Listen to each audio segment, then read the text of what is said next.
mention of the means of production. I see. This is the problem with folk.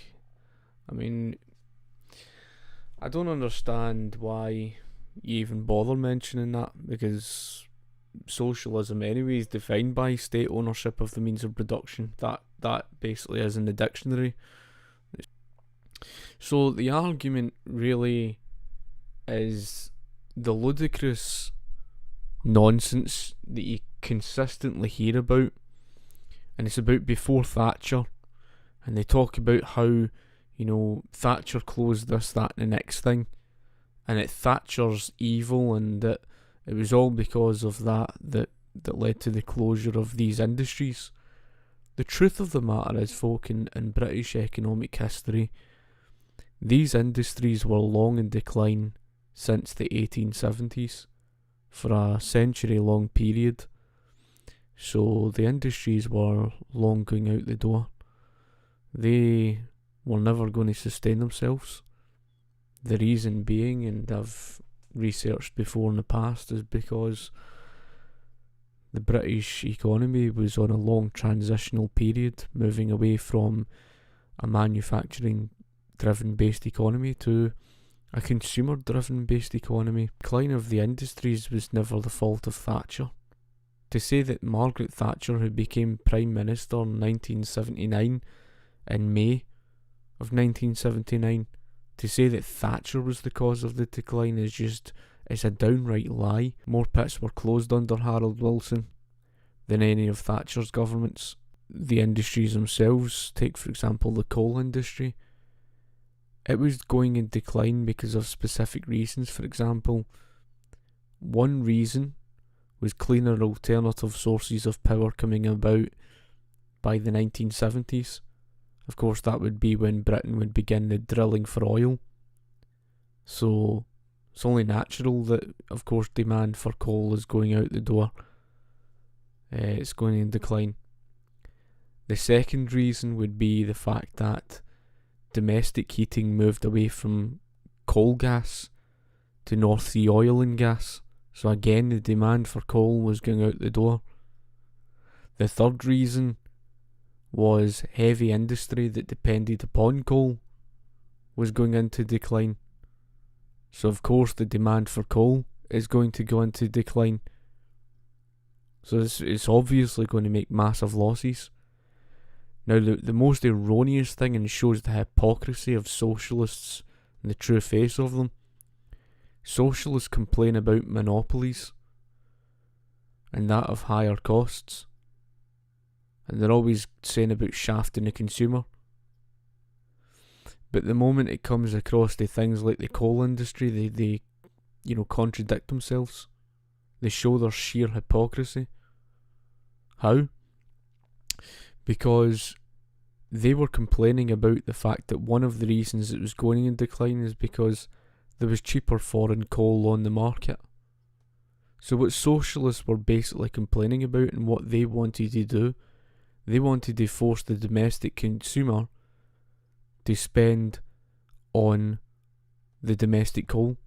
In other words, to force them to pay at a higher cost. And that alone in of itself shows you that in the true face of them, they really are not against monopolies at all. As you said, you have never read any book advocating socialism as it shows. That's lies. Where do you get that information from? As you said, Britain never had workers' ownership of the economy, so Thatcher did not cause economic decline. How did she cause economic decline? In 1978, Britain faced the winter of discontent. By 1974, we were known as the sick man of Europe. In 1978, we were on the verge of an economic collapse. We were plunging towards hyperinflation because, 100% because of socialism.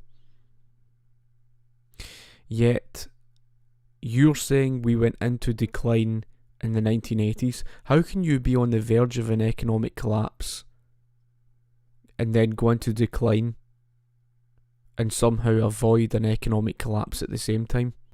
advocate for worker ownership of the means of production, and then advocate for abolishment of private property. Exactly, I mean, it doesn't make any sense at all. No, Thomas Sowell's book does not cover socialism. What are you going on about? How does it not? The first chapter of, Thomas Sowell's book covers about basic economics, and then in the second chapter he covers on prices and the fault of socialism. Of course he's covering about socialism. Why else does he mention about things to do with the price controls, etc., and the damage that socialism caused in the Soviet Union? You're a fake account. You're not even in support of capitalism at all. And I can tell that a mile off. Anybody with common sense understands why socialism's a failure. You can't argue with the economic calculation problem. As you said, I never said Thatcher caused the economic decline. That fact is irrelevant to my original comment. Your comment was kind of sarcastic. It ruined my country. In other words, socialism ruined my country. And it done so because of the fact of the heavy nationalisation. Now, the heavy nationalisation was only supposed to be a temporary measure brought in during, the Second World War. And of course you would see things like the nationalisation of the healthcare system, that being the NHS in 1948. That would pay its heavy price. Britain's economy was already in a mess after the First World War. So in other words, the country was broke. After the First World War, you would say that the superpower status came to an abrupt end, and entering the Second World War, Britain was pushing it. That's why they called upon the United States. The only two places you're going to get money from is the private sector or the printing press. So since there was heavy nationalisation and Britain was the most heavily nationalised country outside the communist world, the British taxpayer was not enough to make up for it. The British taxpayer was being bled dry trying to prop up a massive big bloated public sector. So there was only really one way that they could finance, all of their socialism, and that was basically through the printing press. You would face a serious currency devaluation, and of course if you can think of inflation like that of a balloon, the more that you inflate the balloon, it inflates in size. That's what we mean by inflation. The greater the quantity of that paper you print in circulation, the greater the inflation of it. So if there's more of that paper, currency, chasing the goods, it's not really so much to do with the price of the goods going up, although it does go up. It's actually to do with the currency devaluation that causes that. There was a picture of Margaret Thatcher in the 1980s at some point, and she showed a picture of her holding two shopping bags. One was full, the other was practically empty. That's because what inflation creates is a problem where the currency devalues so much that you can barely buy anything with it. Right, inflation had soared out of control. Through the heavy nationalisation, you had the higher costs of living. Right, everything was so expensive. So how were these governments going to offset that? How were they going to try and tackle that problem? Well, they didn't understand economics. So you had the likes of, this was a leader of the Conservative Party as well, and he wasn't anything conservative at all.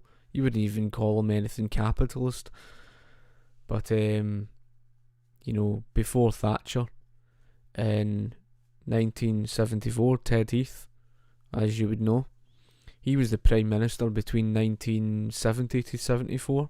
The Conservative Party leader as well between 65 and 75, round about that time period. And Ted Heath, he would attempt, things like the printing of the currency to try and, fix a problem. He would even try and set down price ceilings. And that's the reason why you would see the shortage at the pump in 1974. Again, typical of socialists. They think it's just a case that you can control prices. They tried to artificially lower the price, set a price ceiling, and it created that price shortage problem. Now, like I said, in 1974, Britain became known as the sick man of Europe. You know, we were trailing miles behind with substandard productivity. We're severely lacking in productivity. British Rail, for example, it was heavily nationalised. You know, British Rail was running at nearly a £1 billion deficit. The trains were outdated. There was a shortage of passenger journeys. And there was the endless strikes as well. So, you know, it was diabolical. And the reason why there was the strikes is because of the problem with inflation and wages. Again, it was socialism that created the problem. So they tried to fix the problem through the higher tax rates.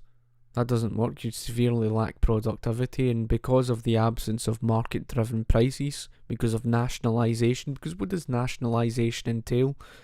It entails government price controls and wage controls, etc.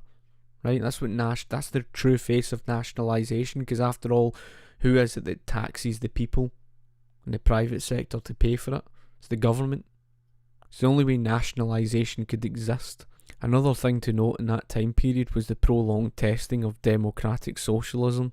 Again, that's an oxymoron, because about 7 out of 10 of the Communist Manifesto planks were being ticked off.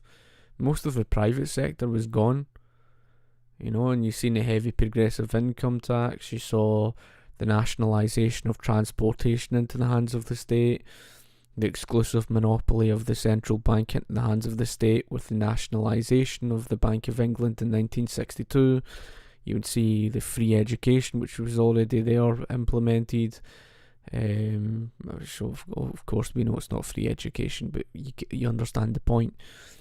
And you would basically see a good number of things, you know, ticked off in that regard in the Communist Manifesto planks. Arthur Scargill had close links and ties to that of the Soviet Union. That should not surprise you in the slightest. Not just that with British Rail, with the outdated trains, which should remind you, kind of like Cuba with the outdated cars, because if you've not got the information of profits and losses, if you've not got the information of prices, how can you technologically improve? You can't. There's no way for you to be able to do so. It's impossible. I mean, that's why people who really don't understand prices, who don't understand the failure of socialism, they don't comprehend why Cuba was sitting there with outdated cars. It's not a fashion statement. Take, for example, the coal industry. It was running at a £1 billion deficit. And this is how you know socialists don't understand the market. They're utterly clueless of the consumer. I sympathise with all of those who unfortunately lost their jobs in these industries that were in decline, right? You sympathise with that. But it was the inevitable consequence. If cleaner alternative sources of power come around, and you're moving towards North Sea oil and gas in the 1970s, where's the demand then for coal? And I don't know if it was Milton Friedman that used the argument, but it was someone who used the argument, which is quite a funny one, against socialism. And they say, well, are you going to, in order to, take the piss out of Karl Marx, so to speak, are you going to dig a big hole in the ground and then the following day fill it back up and then pay people wages for doing so? What have you created out of it? You've done nothing. All you've done is dug a hole and then filled it back up. You didn't create anything out of it. There's no end product. There's nothing. The end result was the same before you even started. It's the same thing. You literally pay people to do nothing. Why does that example become so fitting to the coal industry then? It becomes fitting because socialists don't understand the market. They don't understand, number one, the industry was overmanned. In other words, there were people who were literally standing about doing nothing, getting paid in the industry. And the taxpayer was of the private sector, the very little private sector that was left.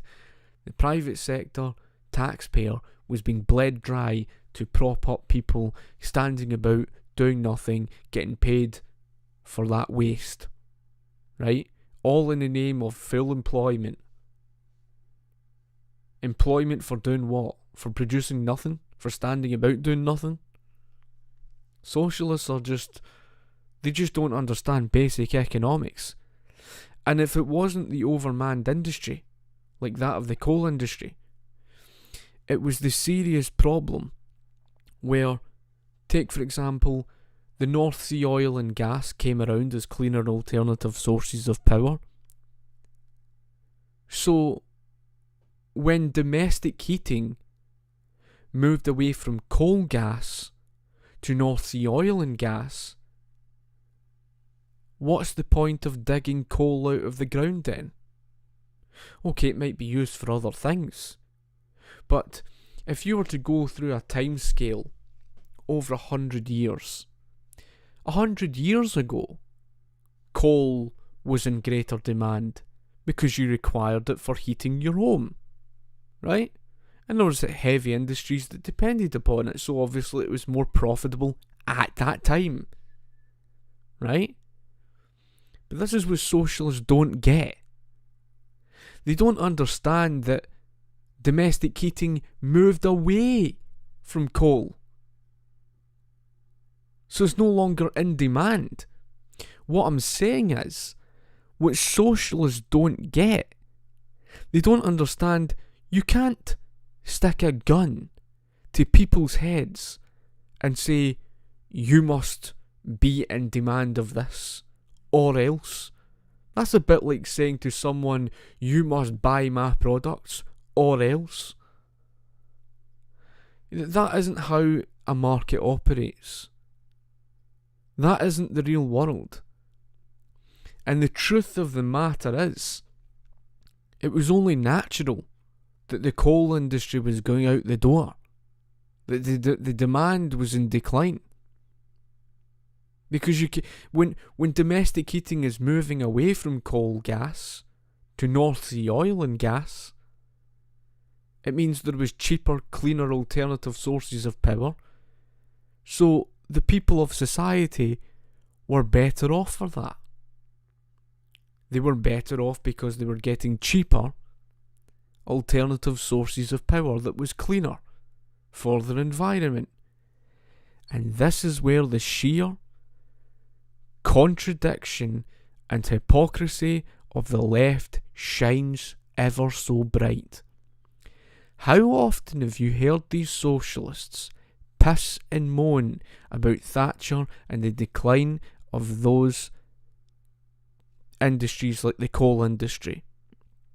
Yet the same hypocrites, those same contradictory fools, go on about climate change.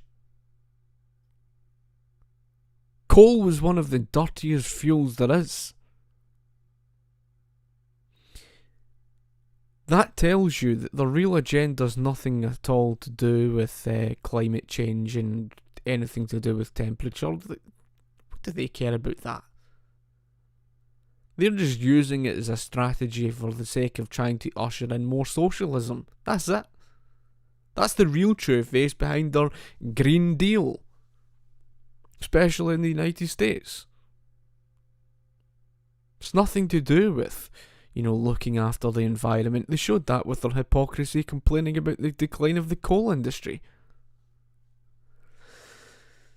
But that's the thing, because when cleaner alternative sources of power came around, then it's only natural that the coal industry was going into decline. Because there's no demand for it. So just like the example of digging a big hole in the ground and then filling it up the next day, how's that any different to digging coal out of the ground and paying people a wage for what? What are you going to do with the coal? What are you going to do with it? Yes, there's certain things in perhaps the economy today that might depend upon coal, certain things, but there isn't the same level of demand. 100 years ago, the demand for coal was far greater, because obviously you required it for many things. You required it for, of course, your domestic heating, etc., and of course other heavy industries that depended upon it. But that was another reason. Heavy industry that depended upon coal went into decline. So it's only natural that, of course, it was going out the door. So here's the problem, right? Because the demand today for coal is nowhere near the same as it was 50 to 100 odd years ago. Well, I'm not saying 50 odd years from now, I'm talking about from the periods when Thatcher would take over as Prime Minister. I would say you're talking the 1930s, 1920s, etc. The demand for coal was nowhere near the same. It was going into decline for good reason. And another reason, like I said, was the cheaper foreign coal that was available on the market. Now again, this shows the sheer contradiction of socialists and the true face of them. This reminds me of Uber. Socialists claim they stand against monopolies. They always do, and even the recent video you heard, the likes of Noam Chomsky saying, it goes into the hands of the few and a wealthy elite, and all this nonsense about how it just leads to, this monopoly this, monopoly that. That's interesting. So why was it then that socialists had a problem with Uber? Why did socialists despise competition being brought in that was offering consumers cheaper costs and was a more efficient industry? Why were they complaining about that? Why were they, crying out for government to regulate the backside out of Uber to hold a monopoly in the hands of the max taxi cabs? Why? Because just like Thomas J. DiLorenzo argued in his book How Capitalism Saved America, the true face of the anti-capitalists, they weren't really against mercantilism. Socialists were never really truly against corporatism. In fact, they favour corporatism. They favoured it because they knew that would be what would destroy capitalism.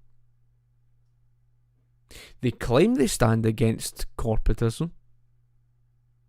They claim they stand against the monopolies. But their actions speak louder than words. Well, that is no different to them when it came to the coal industry. They were actually complaining that there was cheaper foreign, coal available on the market. So what the socialists wanted to do was, they wanted to force the domestic consumer to basically spend on domestic coal. In other words, they wanted to force the domestic consumer to spend at a higher cost.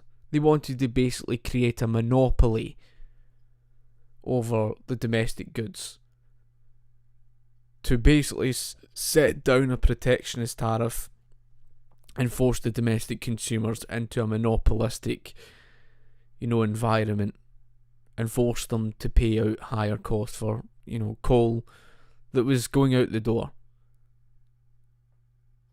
So not only forcing them to spend at a higher cost, basically forcing them to spend on something that the consumer was moving away from in demand. And there you have the true face of the entire thing. And this leads on to, and I'll read a few of the comments first and foremost before I even explain on Thatcher. Like I said, just briefly, a brief summary of that. Second World War comes around, we call upon the United States because we're already broke, we're pushing above our weight. Not that the United States was in any great financial situation itself, and it paid the heavy cost in our economy, the heavy nationalisation. It was only supposed to be a temporary measure. The prolonged testing of democratic socialism, all that heavy nationalisation, forced to run the printing press, the devaluation of the currency, the financial repression that we would face, the high inflation. That's the reason why we would face a serious crisis.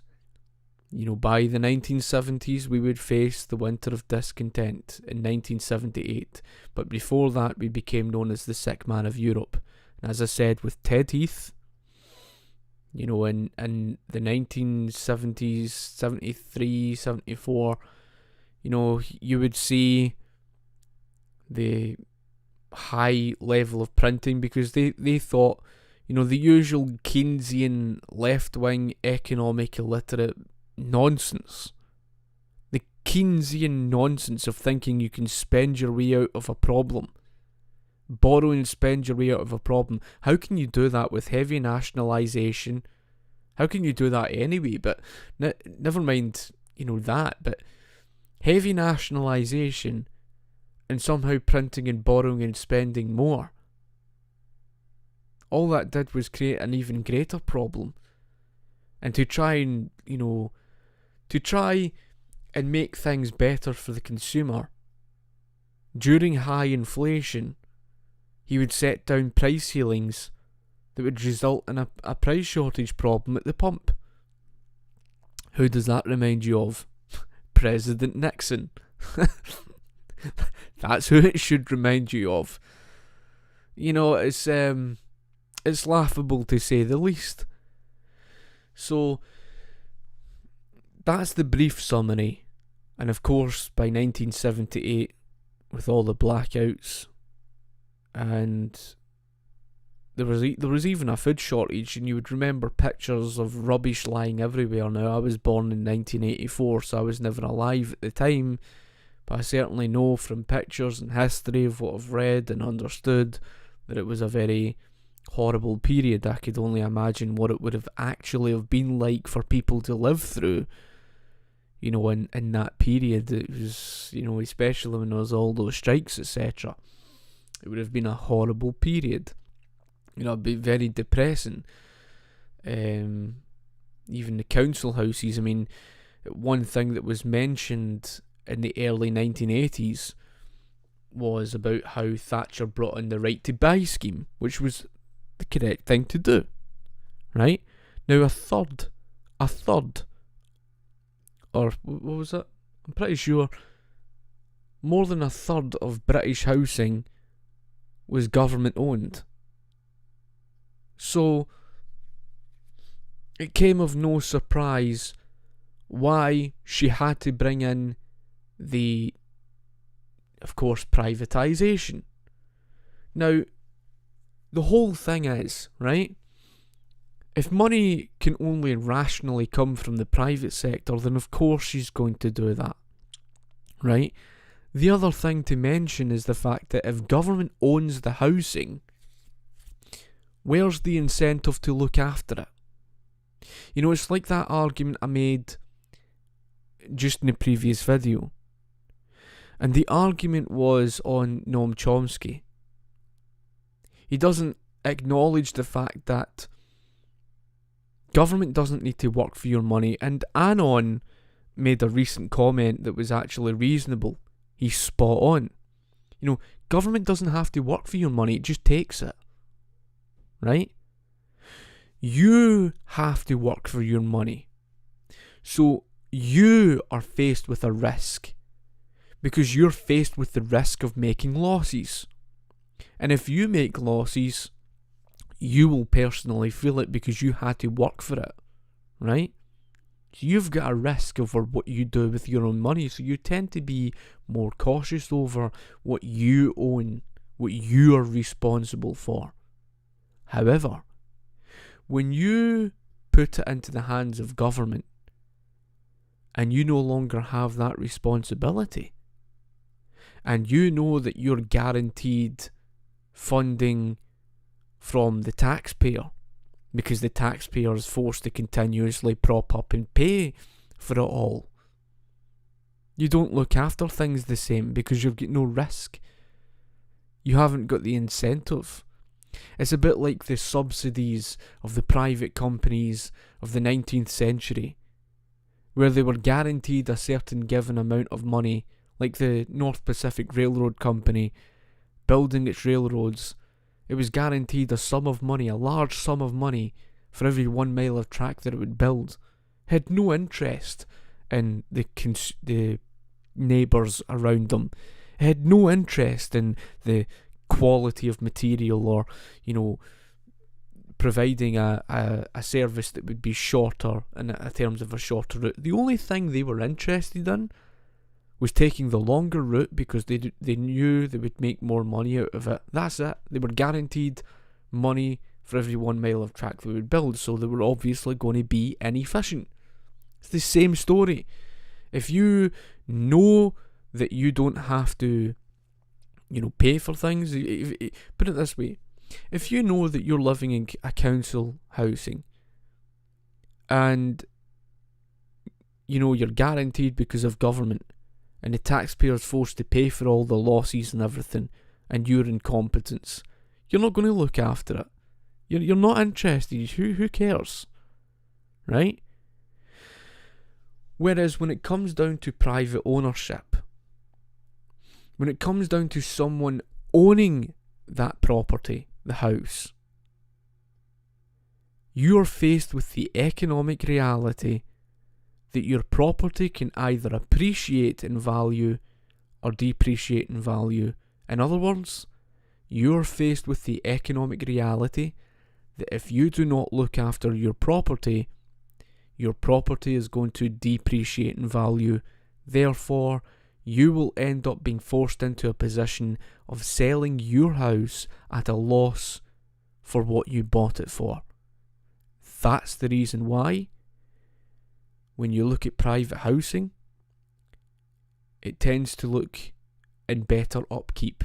It tends to look better condition, because people have the incentive to appreciate the value of their property because they know they're going to sell it on for more than what they bought it for. Okay, they've got that incentive to do so. Doesn't necessarily mean to say that happens all the time. For whatever reason being, some people are just incompetent. Fair enough. They pay the price for their own incompetence. That's life. But that's the difference between government's ownership and government guaranteeing. So they complained about the right to buy scheme, even though it was the right thing to do. So let me just look at some of these comments. I don't know if I've missed any that's quite significant. So I don't know where the comment is residence private property is an oxymoron. How's that not? Something, for you to claim that you even support capitalism, Tavris Agorist, I honestly don't understand how you can even claim to support capitalism. You say that private property is an oxymoron, and you come out with some of the most ludicrous things, where you say that, for example, I've not read anything favouring socialism, which tells me that you're not really as anti-socialist as you claim to be. You really aren't. I think anybody who's been watching over previous arguments can see that they can see for themselves that you're really a fraudster in that front. They can see you're a kid me on. You basically are. So, as you said, I never said that you did read the book about socialism. Yeah, I think I read that. I don't believe that for a second. Yeah, and it's a ludicrous argument of abolishing private ownership of property. As he says, Scott, you can constantly strawman and misunderstand my arguments. Debate me alive, you coward. How can someone claim to support capitalism and stand against private property at the same time? You know, you're the same person who tried to differentiate the free market economy and capitalism. I can't even take you seriously. I can't. I think anybody who's been watching my videos long enough and has seen your comments, I don't even think they can take you seriously. And you don't even make any rational sense. You make none. You're every bit as irrational as a Marxist.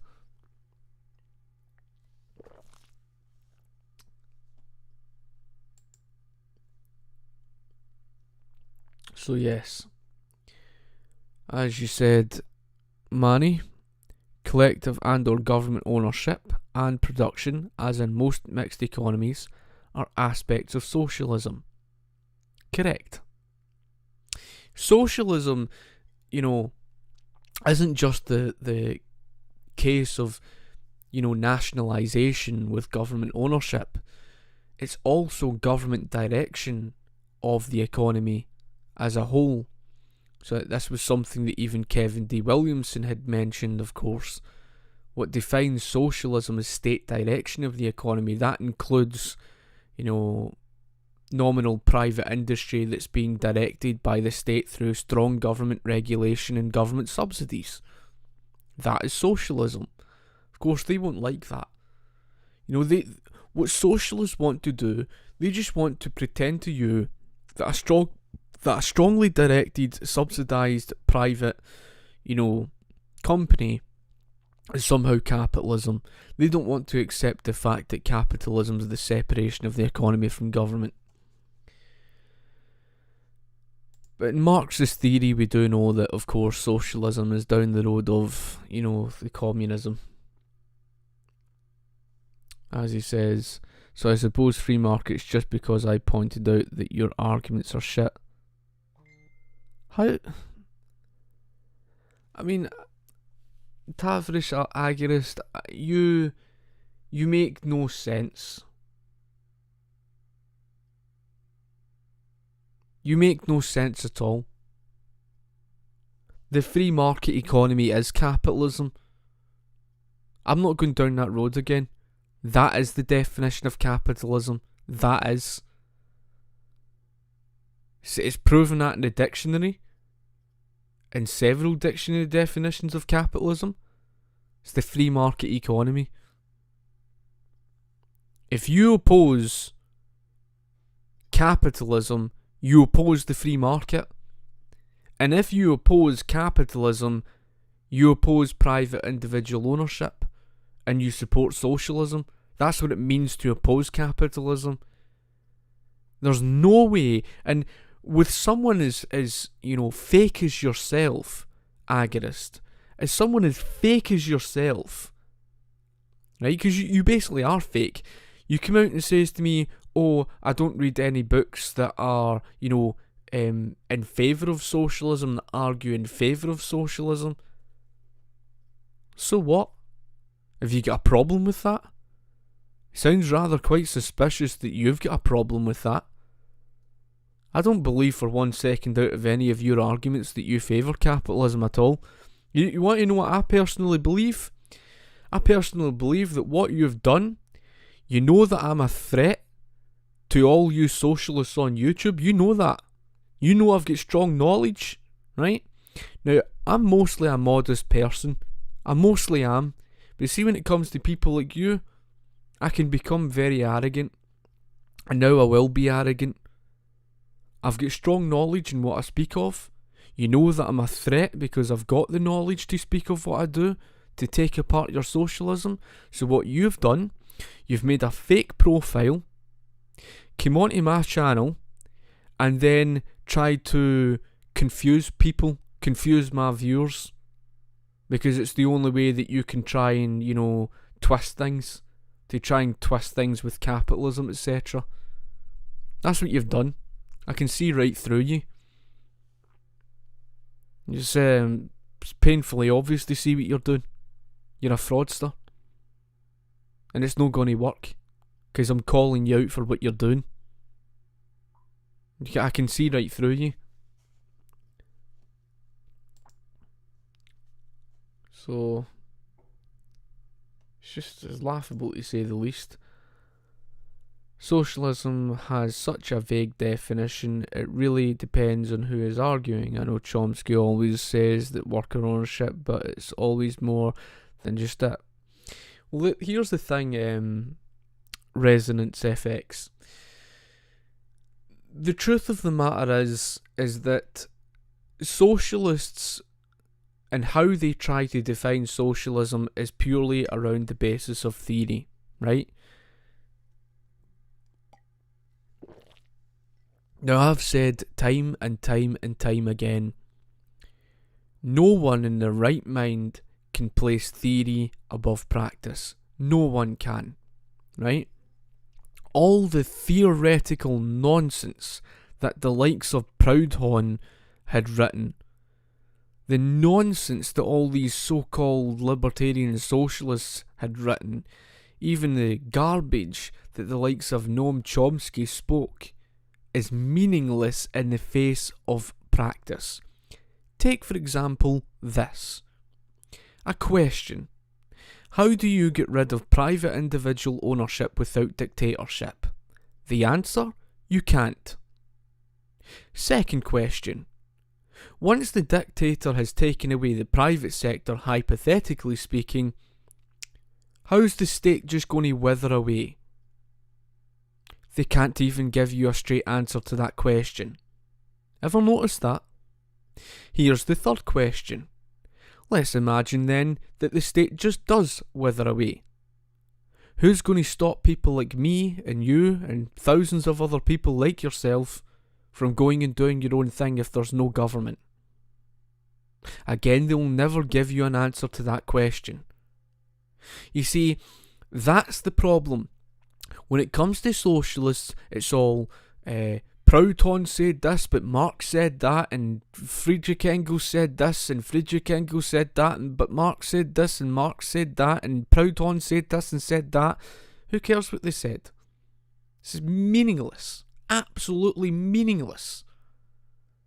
It doesn't mean a thing in the face of practice. And the funny thing was, in the recent video, in response on one of those communists, he mentioned about Proudhon at the start of his video, and Proudhon goes on to mention that in order to maintain basically keeping private ownership out of sight, you need dictatorship. You need to maintain that. This is basically a concession to say that socialism is not libertarian. So let's just be brutally honest here. As brutally honest as one could possibly be. Proudhon was an idiot. He's an idiot. The fact that he was passed off as an intellectual is laughable to say the least. Even the Mises Institute themselves say that Marxism is more rational than that of libertarian socialism, and that really is saying something. One of the reasons being is because in their ideological viewpoint, they seem to think that they can place the consumer secondary to that of the workers owning production. I mean, let's imagine this for a second, right? Let's imagine that you had a world where workers just, produced and then owned the products, right? What that means is it's not something that you put out there on the shelves and sell, because that would be capitalism, right? So you would produce whatever it is and you own it. So then if people own the means of the production, if people then own it, right, it would then mean that that person has the power to dictate whether they wish to give it away or not. The consumer is then left secondary, whereas the capitalist system doesn't do that. The capitalist system simply means that you produce, and all of what you produce is then put out there in the market to be sold. Right, so I mean, their entire ideological point of view is completely back to front and irrational, and it rejects individual ownership anyway, which requires dictatorship. They are compulsive liars when they say that socialism is about personal ownership of possessions. That's arguably one of the greatest lies that's ever been told of socialism by socialists. It's one of the greatest lies they've ever told. Don't ever fall for it. Don't ever dare fall for it. Communal ownership does not mean personal ownership. A donkey could tell you that. What do you think it means by collective ownership? It doesn't mean personal ownership. It doesn't mean individual ownership. Individual ownership is individual ownership. It's not collective ownership. It's the opposite of it. The word personal means individual. The fact that they're that stupid, they're that ignorant, they try to argue with that says everything. So that's the reason why, no matter what they say about the dictionary definition, no matter what they say about their definition of socialism, they're contradicted by the real world. They're contradicted, number one, by human nature. We're self-interested, and they're never going to get rid of that. And I've heard them trying to argue against that, saying, human beings are just indoctrinated that way. They're just indoctrinated that way since birth. If we can just change that, we're all the same. They honestly think we're chess pieces on a chessboard. That's honestly their mentality, right? That should tell you everything there is to know about how back to front, how illogical these people are. They're so far removed, and I've tried to reason with these type of people. You know, I went to a universal basic income sort of debate, and it was all these socialists, and it was in the West End of Glasgow, and I was asked to go and record, you know, the whole thing and everything or whatever. I probably still got the video on my YouTube channel or something, and I think there was a guy I went, and I recorded his speech. A friend as well, Davy Ballantyne, I'd actually, recorded himself. And you could try and reason with these people as much as you can, but they're so far removed from reason that they don't want to accept the real world. I mean, you're dealing with people who are the most irrational-minded people that you're literally dealing with people who don't even live on the same planet as you.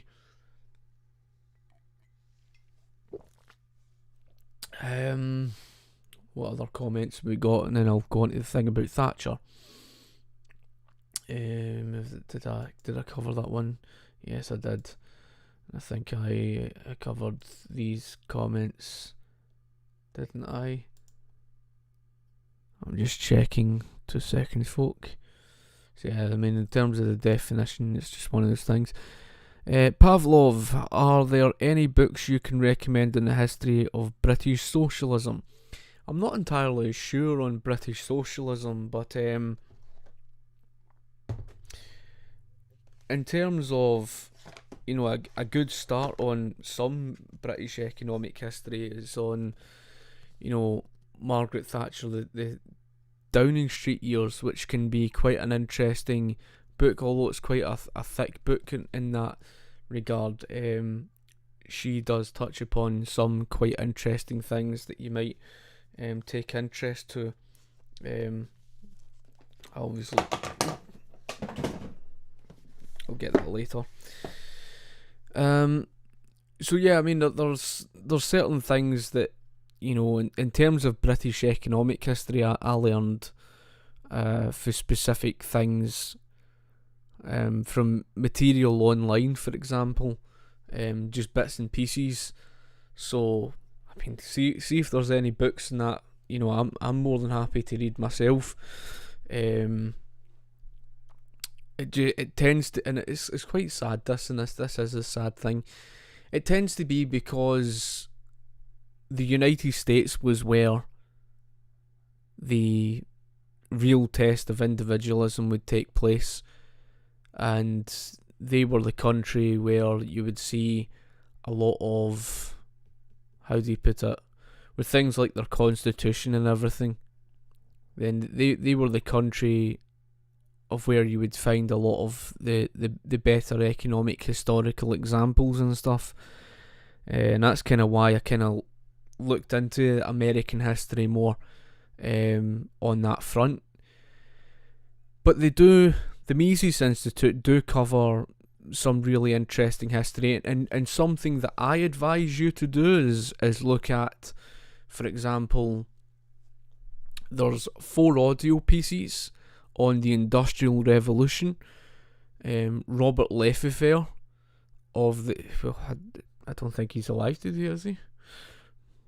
But Robert Lefevre, he was a good economist. He covered on the British Industrial Revolution. He covers some really, really good points and stuff, and that can be quite an interesting thing to look at.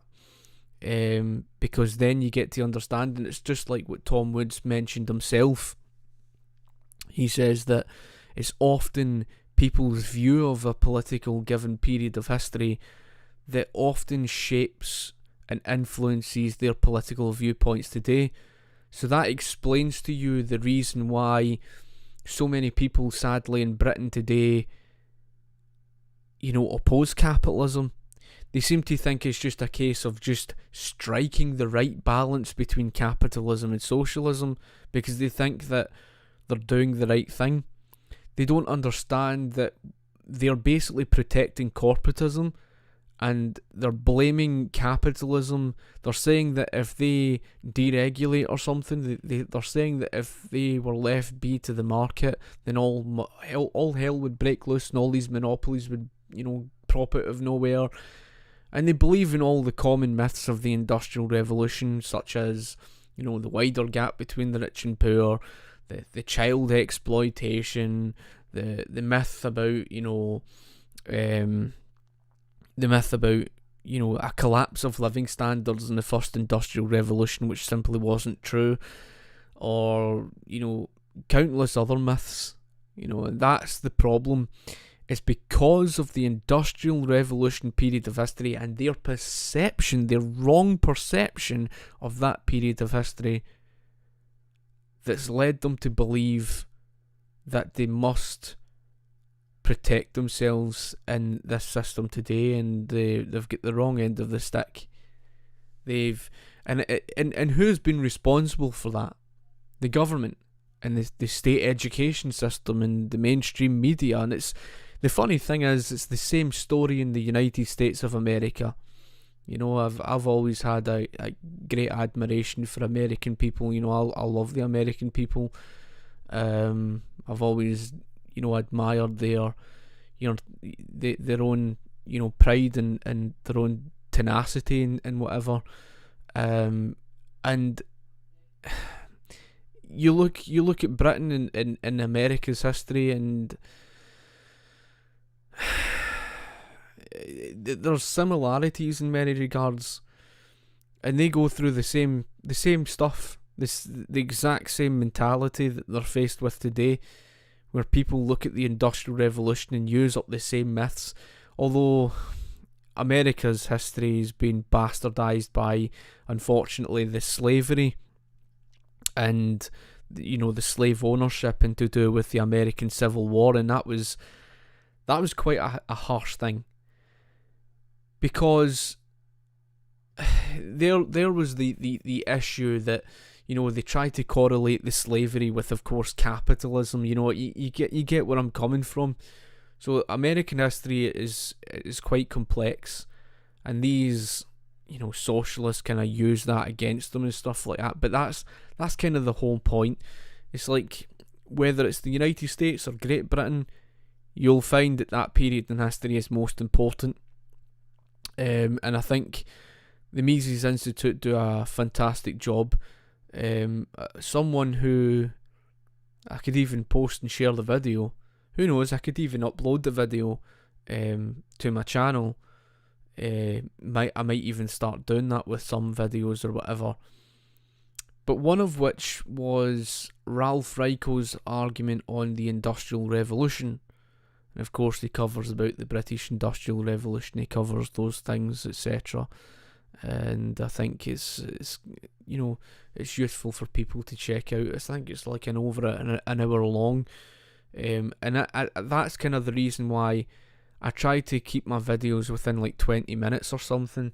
I try to actually shorten my videos. I mean, there was more to the argument on Noam Chomsky as an example, but I kind of left that out. I wanted to shorten it.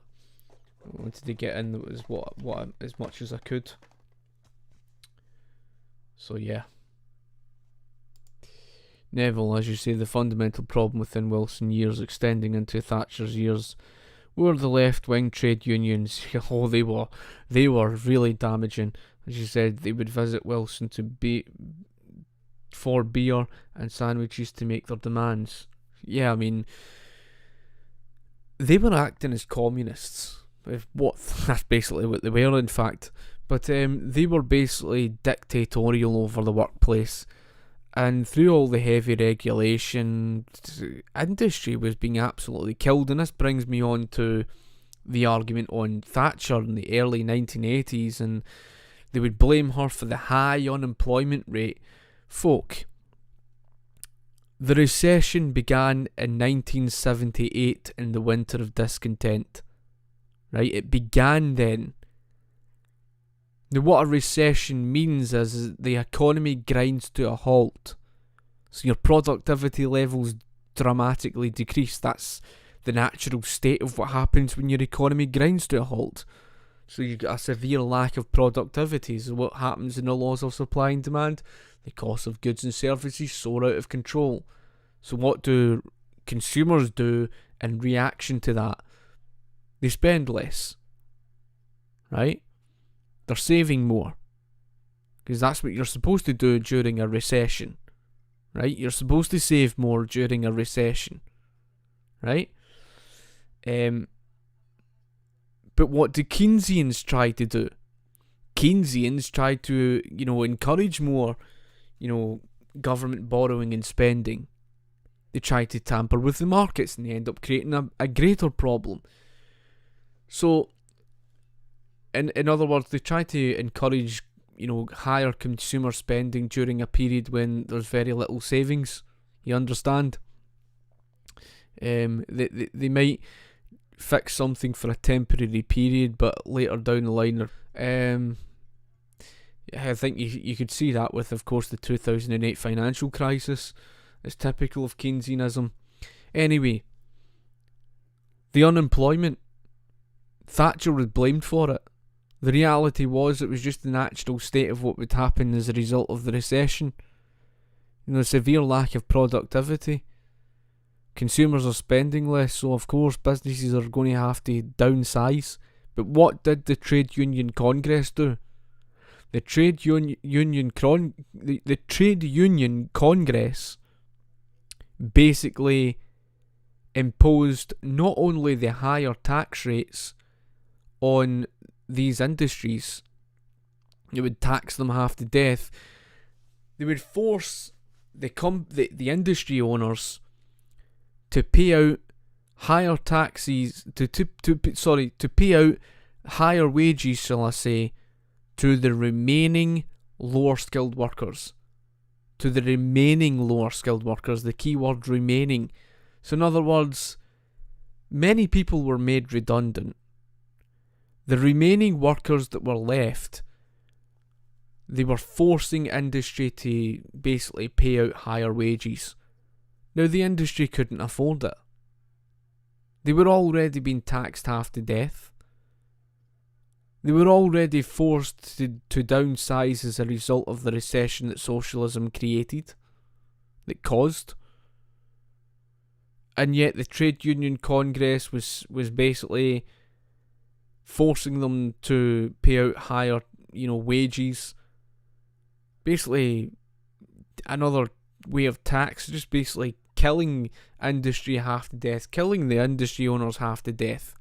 That's why many of them were going under. And what did the Trade Union Congress do? They blackmailed non-union members and said to them, if you do not become union members, you will not find work with any industry we're involved with.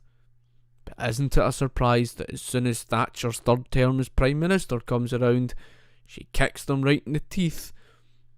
And as a result of taking action against the Trade Union Congress, Thatcher created 3 million plus jobs out of that. You can see that from line graph evidence to show that the unemployment was driving down since 1985 to 1990. Thatcher was creating jobs. And the keynote here is to do with the hyperinflation. Socialism was driving us towards hyperinflation. So what did Thatcher do? Now this is the key point.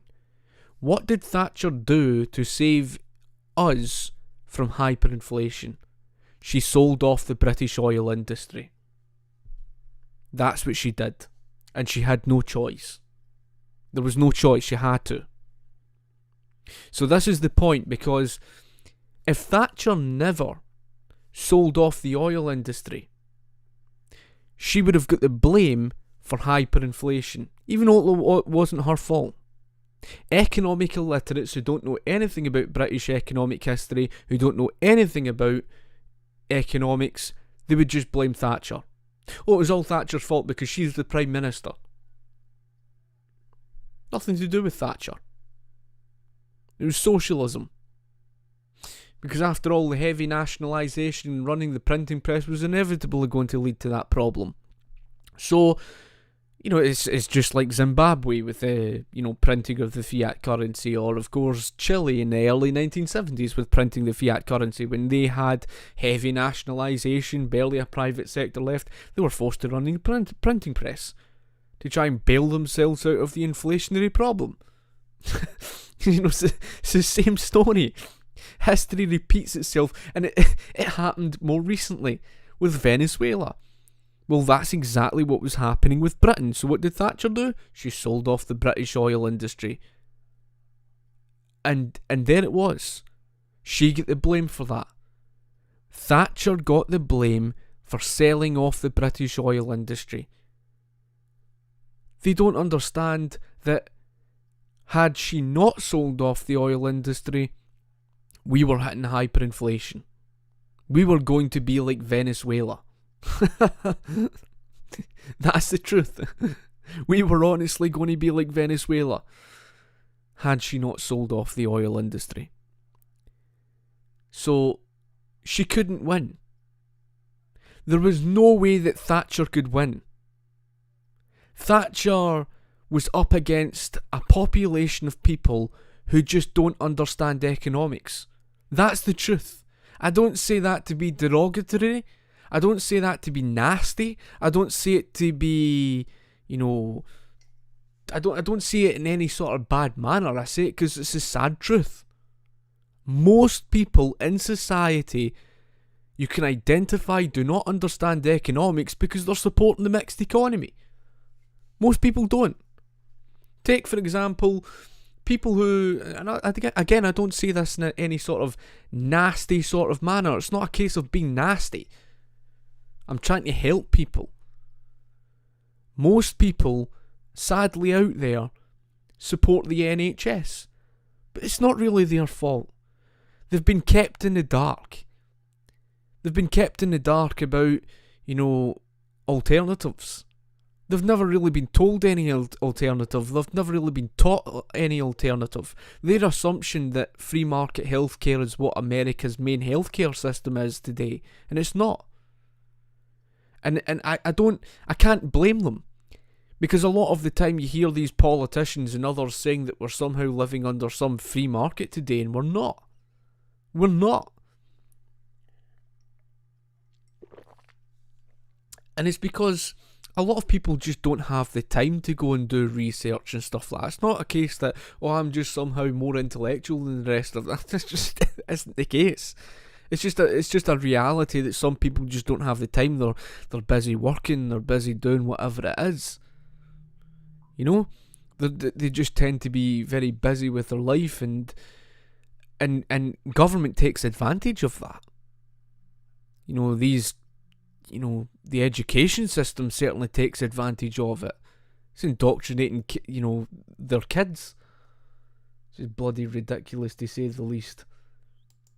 I think more and more people are beginning to waken up, though, which is nice to see. And that's kind of one of the reasons behind my own YouTube channel. Yeah, I mean, Miguel, that's the issue. I mean, see, this is the thing, Miguel. I mean, he's... I get the impression he's very fake. I don't trust him for as far as I could throw a stick, because one of his first arguments under a different name and a different, icon or whatever it was, he was defending socialism. He tries to deny that he wasn't. He's, I can see he's a fake profile. Nationalised industries in my country always fail too, because they become avenues for politicians funnel public funds into their accounts. Exactly. It always plagued with redundant workers on overpriced wages. Precisely. One of the most important things that you have noted there that is so true is the fact that as a result of public ownership, as a result of that and the income tax, it creates dependency upon the state, and as a result of the dependency upon the state, the government goes on the path of its own. It becomes self-serving, and that is the problem with the economy we live under today. Too many people think that just because we live in a democratic system that somehow that is going to give them a government that's going to serve them. They don't understand that they're never going to get that so long as they've got this, mixed economy with the public ownership and the income tax, etc. So, that's the reality of what happens in history with government. They always... And just recently, these politicians in Westminster are giving themselves wage bonuses whilst, most of society had been kept in lockdown, for crying out loud. The British people would rightly be pissed off at that. Of course they would. The British people are already... And I don't know if you've seen it. I went on holiday in 2018 to Verona. And just recently I saw... footage my mum showed me it, and it was footage on the streets of Verona. They're in riots. they are actually fighting the police on their streets. Now, it was nothing like that when I went there on holiday. It's showing you that people are getting sick and tired of being dictated to. Meanwhile, on the face of that, on the back of that, here was these politicians giving themselves wage bonuses. I just don't trust government in general. I don't trust government in general. That's the reason why you need to keep government as minimalist as possible, reduce of its power, and put the power of the economy into the hands of the people. The people know how to look after the people better than what government ever could, whether it's charitable operations or whatever. Again, that would go down the road of the wealth, how welfare is provided. But yeah, I mean, that's the case. But you're absolutely spot on with regards to that in terms of, the public ownership. As you said, Neville, all changed when Thatcher closed the door on them and started to remove their powers. Correct. Manufacturing industry had become unviable and was being propped up by government subsidies. Exactly. And it's always inefficient with the government subsidies. And like I said, I mean, it's a fact that between 1979 to 1990, manufacturing output increased by 7.5% overall, which tells you that Thatcher improved the economy. But the natural thing was, we were on a long transitional period, even long before Thatcher, moving away from the manufacturing-driven based economy to the consumer-driven based economy. And what that means is, you know, and it's unfortunate as it is to say, it means that we became more of a consumerist nation, right? So in other words, it was cheaper for us to get China to produce for us, right? That's why we were getting China to produce for us, because we're broke, right? We were broke. And, you know, being consumerist, we were, you know, benefiting from getting the likes of China to produce for us, of course. It would be much preferable if Britain could, you know, get out of this mess. And you've got to remember, since the 1970s, we've been trapped within the European Union. So that we've not really had... I mean, this will be the first time we've had this freedom, right? I mean, that's quite important, because we were living under the heavy nationalisation back then. So, when was the last time you really saw a period where we would have the freedom from the European Union and have the opportunity to, I don't know about this current government at the moment, but if deregulating and moving towards a free market, that's what I would wish for, but I'm not getting my hopes up. I'm not. There are certain conservative politicians I do hold faith in, but I'm not going to, get my hopes up on everything. The Conservative government's under a lot of pressure, to be fair. I mean, you've got people who are so religious of things like the NHS, and what needs to be done, what really needs to be done in order to get rid of the NHS, they need to start putting out there education, talks, as much information as possible to educate society of the free market alternative, because the American healthcare system today, the main American healthcare system today, is not free market. That's what they should be doing. That's how you get rid of the NHS. It's quite sad, because I think that's what's lacking today. I'm grateful that we're starting to see things like Turning Point UK that stemmed from the Turning Point USA and things like that, although they're more conservative. Who cares at the end of the day? I'm glad that these things are more and more of that's coming around, but you can understand the point.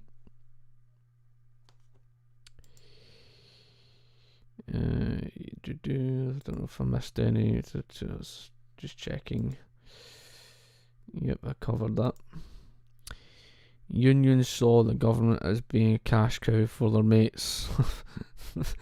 That's quite sad, but yes, that's sadly true. Socialists did not like Uber because it undermined trade unions.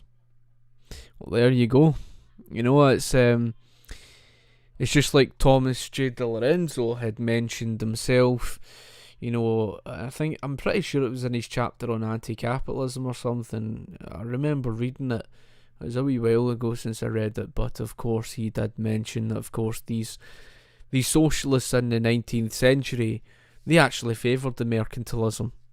They were the ones actually in favour of the protectionist tariffs and in favour of, the subsidies, etc. So they were the ones who were essentially in favour of corporatism. And at some point, and I do thank my friend for that, at some point I'm going to, cover that, this guy, Alexander Hamilton. If you don't know who this guy is, right, and this is a good book, again, this was by Thomas J. DiLorenzo, I quite respect this guy. He's an economic historian of the Mises Institute, but and I'm going to get a book on, Tom DiLorenzo's book on, he's got a few out now, but it was one on Abraham Lincoln, Unmasked, so I definitely want to read that. But this guy in particular, he was the founder of crony capitalism in the United States, right? And today's Republicans seem to think of him as something capitalist when he wasn't. He was the enemy of Thomas Jefferson. This was the guy. In other words, today's United States of America is based off this guy. It's Hamiltonian. It's not Jeffersonian. So, that's kind of why I want to cover this guy. I think that's a topic. I think it would be a good video. If at some point I actually go into and cover, more historically on that guy, rather than the crap that you see put out there on YouTube. In other words, I've seen a lot of nonsense put out on YouTube. That's I'll just fix that later. But stuff that's put out on YouTube that's done by school kids, and you can tell that these school kids have. It's the same with, what was it? The Ash Building fire, with, what was it? With the Ash Building fire that took place with the Triangle Shirtwaist Factory fire in 1911 in New York, and you get these documentaries that come out with the propagandist usual nonsense about that period of history, or the nonsense being written from the mainstream narrative and from teachers. You never trust the education system on that front. But yeah, it's something I'm interested in doing anyway. The Unions held the country hostage in the 70s, correct? Absolutely correct. It's unbelievable. The British industry was in utter shit state as a result of it. My dad woke up, voted Tories, Thatcher. Well, that's it. I mean, it was amazing the difference that Thatcher made. Don't get me wrong, she wasn't perfect. And I don't think anybody would ever claim that politicians are perfect. I mean, I don't even think you could go back and say that, Thomas Jefferson was perfect, or, say that, certain other politicians like Andrew Jackson, who I quite admire, I don't even think he was perfect. It's not the case. However, there's a lot of good things that they did. It's the same with Thatcher. There's a lot of good things that she did, and it's the same with Ronald Reagan. Reagan wasn't perfect, but there were certain good things that he did. And again, it's just the same story with Donald Trump. It's not like I'm the biggest fan or anything, but of course he is someone who has certainly made a difference compared to, the alternative. That's for goddamn sure. Marxist wind-up merchant. Yeah, I can actually see that, Neville. You're absolutely spot on with that. I actually believe that. Robin Stein. Socialists say that profit is exploitation, as you can't keep the value of your labour, but the society they advocate for revolves around surrendering your labour value for the good of society. Exactly. That is absolutely spot on, and that is the true face of socialism. There is no other socialism.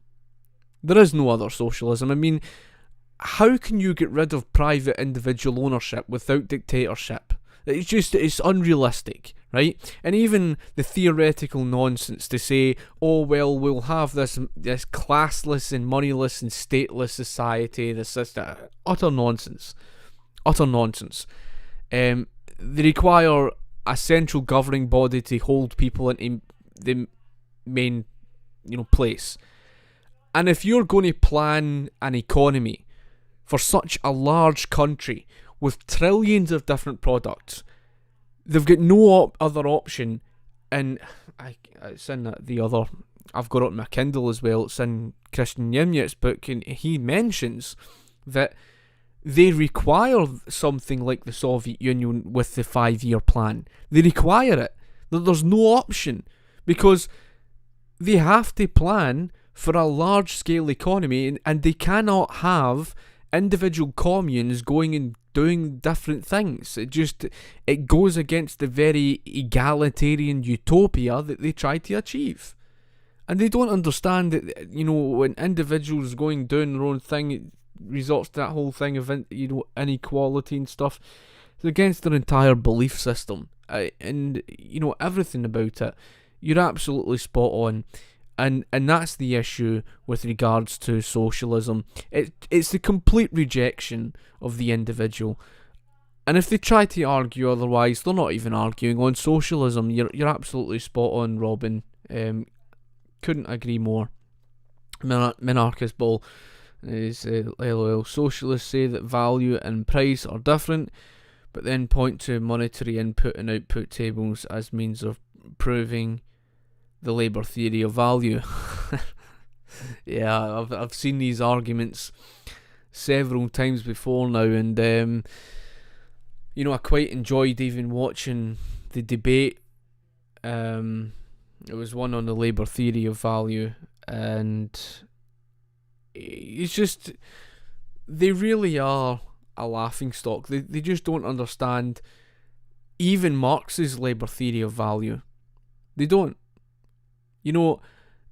That tells you everything there is to know about Marxists. They've never really read Marx at all. They've never really studied it. They just go off of what they think socialism is. They don't even understand that, the labour theory of value viewed value as something objective, and they don't even understand the whole thing on, price and everything and everything else. With regards to value and that, they don't understand anything. It's like I pointed out in my 2 or 3 videos on the labour theory of value, why it's so deeply flawed. Even if they resort to using prices, they try to fix prices because they think prices is knowable. That's what Marx viewed price as. He thought it was something endogenous. In other words, he thought it was something that, price could just be determined based off, oh look, here's how many people worked on the job and here's how long they worked on it, therefore we know price. And it really is childish, and it all it takes is basic understanding of economics to see why it's so deeply flawed. So yeah, that certainly is the case. Socialism is the first step towards communism. Yes, really. Kevin D. Williamson argued that in the Politically Incorrect Guide to Socialism. He pointed out 2 Marxists themselves from, I think it was, I can't remember what magazine it was. It was a lead Marxist think tank in the United States. One of the name was Huberman. I don't know what magazine. It was something, I think on the front cover of the magazine, one of them was it Albert Einstein or somebody? I can't remember. However, the likes of Huberman and the other guy who, were these staunch Marxists, even they said you would have to be, and this was in their own words, coming from Marxists in their own words, they said you would have to be intellectually dishonest to differentiate socialism from communism. There you go. Coming from 2 Marxists.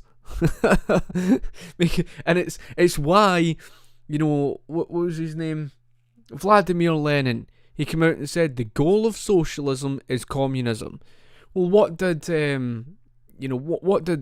what's his name? The poet,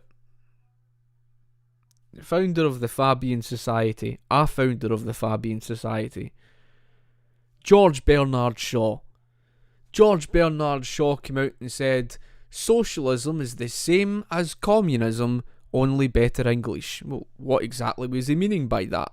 He was meaning that socialism is better English because if you feed people communism, they would never accept the sudden loss of their freedom.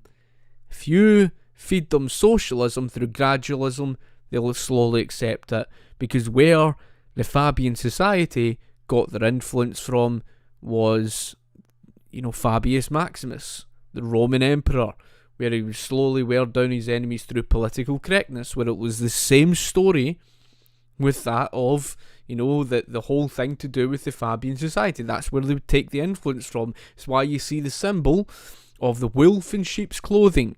Now, in the background of Labour Party, Fabian society things that they attend, you see that symbol. I think you would even see pictures of, was it Ed Miliband and Gordon Brown in the past standing in front of the sort of symbol. And what the Fabian society was based off of was gradualism. In other words, you can feed people gradualism and they will slowly, accept it. They slowly accept the loss of their freedom. So, in other words, when Jeremy Corbyn would come out and say, we're not going to nationalise everything, I don't even believe their bullshit, right? What would happen What would happen is that they would go after one thing, right? They would nationalise one thing. So, for example, I think they were going after, what was it? Was it telecommunications or something? I think they were going after, seeking to nationalise everybody's broadband and all the rest of this. I think that was the big talk on the build up to, I think it was the general election in December. And Jeremy Corbyn was arguing for the specific nationalisation. Now, when they nationalise, those one or two things, right, it doesn't stop there. Because then, later down the line, a year or two down the line, they then say, I think this thing just doesn't seem to be working right. We the private ownership just doesn't seem to be working, so we need to nationalise that now. And it's give it 15, 20, 30 odd years before you know it, you'll be living like the Soviet Union. that really does epitomise, what these people are like. It's quite sad. It really is sad. As you said, Robin, the only difference between socialism and communism is in theory, not in practice. Yeah, that's it. Theoretical differences, and that's it. Hello, Vicenza. I see you're from sunny Florida. What a nice place. It's actually one of the places I would love to visit someday. Gordon, as you say, aristocracy. At the current, the current day system today, I mean, it's become plutocratic. I don't know whether Trump's going to change those things. I couldn't tell you. I don't know the ins and outs of those, but that's where the United States became, because of years and years of big government, which is just a sad thing. But yeah, like I said, with regards to Thatcher, she was the one who saved our economy. If it had not been for her, God help us. She wasn't perfect, but by Christ, man, socialism absolutely ripped the arse out of our economy, that's for sure. As you said, well, that's part that I do not entirely agree with. If you mean the United States of America, right, that statement, that quote, is not entirely based on truth. Now, no one is saying that they have a universal healthcare system, right? No one is saying that. But there's no way that you can tell me that socialism is not present in, the American economy with regards to corporatism. Of course it's present. Number one, the over-regulation of the private sector. That is socialism. That is. The difference between capitalism and socialism is capitalism is about the market regulating itself. Socialism is about controlling and directing the private sector and controlling the economy. So government's regulation in and of itself is socialist. When government imposes all that regulation, it's controlling and directing the private sector. It's strangled it half to death through socialism. And then, of course, there was the third-party payer system. Again, through the use of socialism, they have monopolised the cost into the hands of third-party payers in the background. Now, what does that mean? It means that there's no free market. It's not capitalist. Because the consumer doesn't get to shop around for the cheaper cost. The consumer cannot shop around. There's no straight transaction between the consumer and the provider. Instead, consumers have to go to that of third-party payers. They have to go through third parties. And the third parties have got away with a collusion. How did the third parties get away with a collusion? To shaft the consumer. How did the private pharmaceutical companies in the United States get away with shafting the consumer and driving costs through the roof? Simple. Because the government used socialism to impose the third-party payer system. So government's responsible for it. That's why it exists. Whereas if you took away the third-party payer system and you moved towards a free market, how can the collusion form? It can't. The reason why it cannot is because, number one, you've got competition, and number two, the government's not there to protect it, and number three, the very fact that the consumer is the one with the power to shop around for the cheaper cost. So they're forced to compete. That's the reason why they got away with this problem. So, the American healthcare market today is not capitalist. I'm not entirely sure what that question would be in response to Vicenza. I'll just quickly go through. I see where you're coming from now, Vicenza. As you say, you have private healthcare. To a degree, like I said, it's not really true private ownership. They do not tell you about the fact that the government owns about half of it, and then on top of that, for example, there's about 49% of private healthcare in the main American healthcare market, and I think it's about 51% government, right? Now, you might look at that and think to yourself, well, okay, 49% of it's privately run. Well, it's not really privately run. Because the private sector's been run by government. So in reality, government practically runs the healthcare system. It regulates it. That's, it's like that argument that, Edward G. Griffin made. You might like to think that you get to, put socks on in the morning, but if the government's the one that regulates what you wear and everything like that, it's the government that's getting to dictate and control everything. That's what they were doing in the healthcare system. So, it's not really privately run.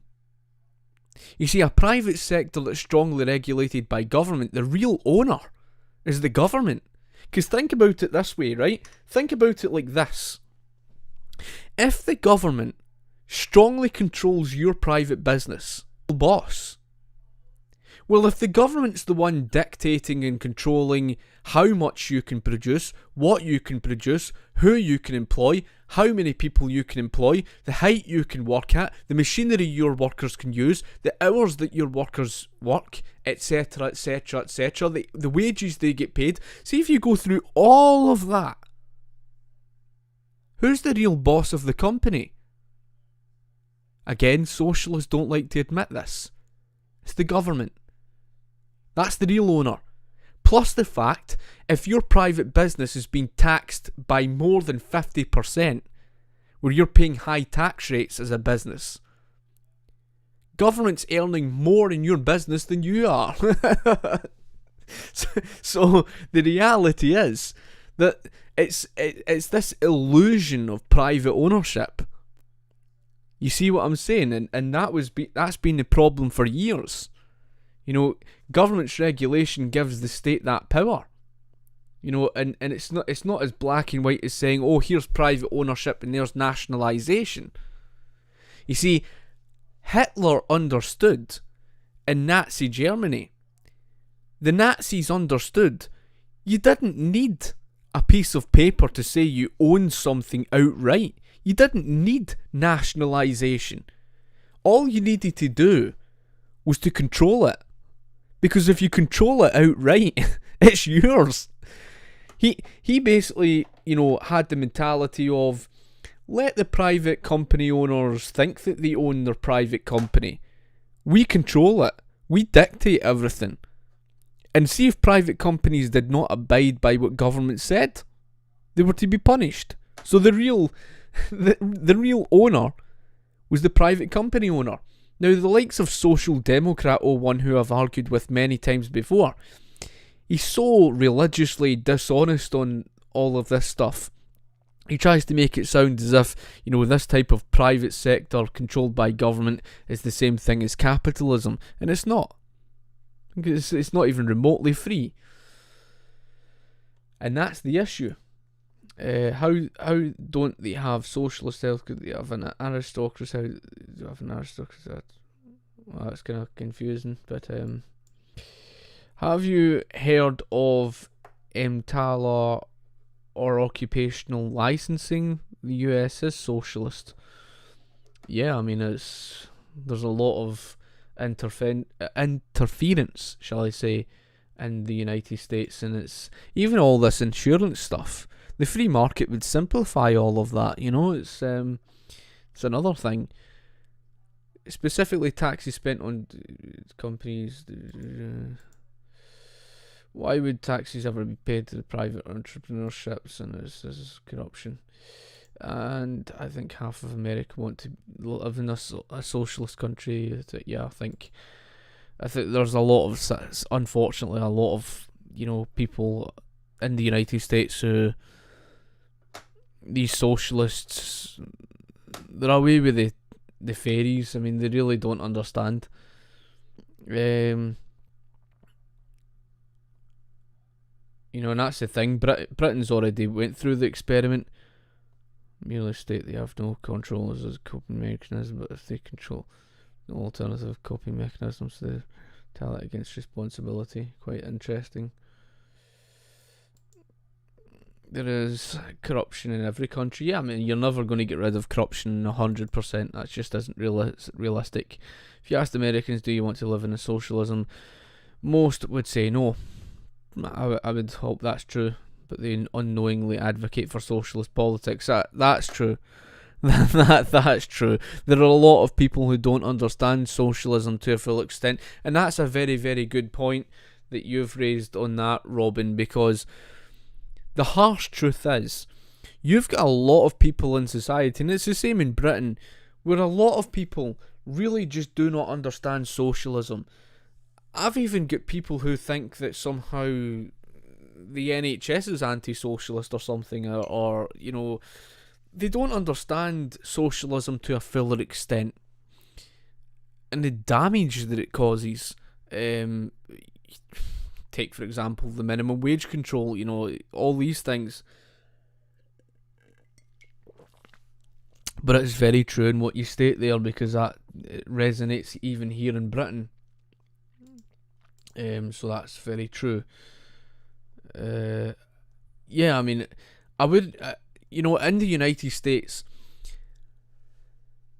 because each state is obviously different from each other, and you would say that on a question of scale, you know, California is certainly more socialist than what that of Texas would be, but in terms of overall, they're living in this strongly corporatist model, you know, economically fascist, which is socialist to a varying degree.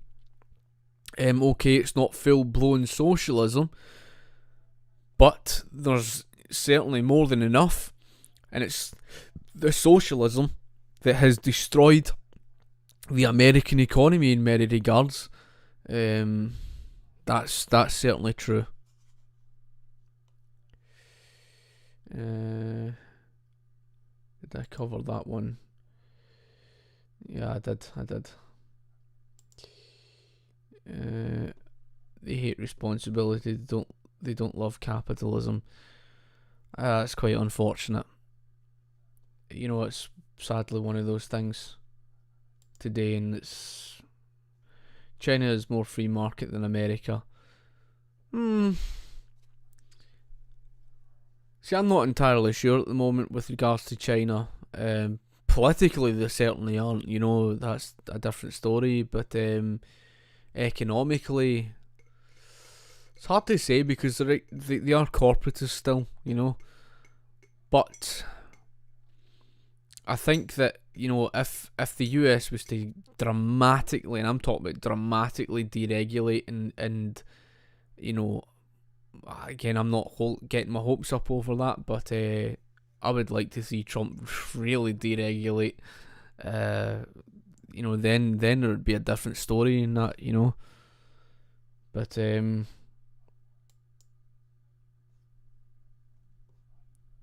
think Scandinavian countries are quite interesting because they're very socialist in regards to their wealth redistribution, but they're more capitalist than the United States and Britain in respect to the fact that they have strong economic business freedom. That's something to note. America's 100% aristocratic and 0% socialist. Well, that just isn't true. It just is not true. You would have to understand what socialism is, and socialism's all about state direction of the economy, and the private sector for, you know, more than a century has been strongly directed by the state. All the strong government regulation. I mean, even after Trump's deregulation, I would imagine it's still, you know, over-regulated, believe it or not. It really is. So it simply isn't true. I mean, you've got all these government subsidies, that's socialist. The protectionist tariffs are socialist. The tax rates are all socialist, etc. I mean, to say that the income tax isn't socialist, of course it is. You're forcing society into a collective group to basically force redistribution of wealth.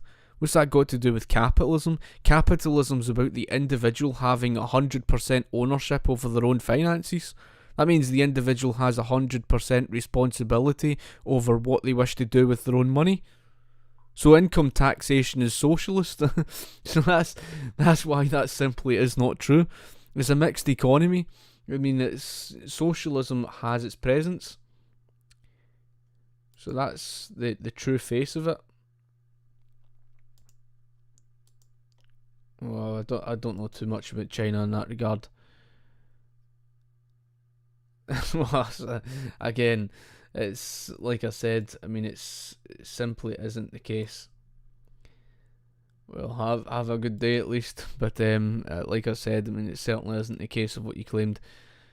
Scandinavian countries is actually more free market, but we are a capitalist country. Yeah, I mean, Scandinavian countries are certainly an interesting thing.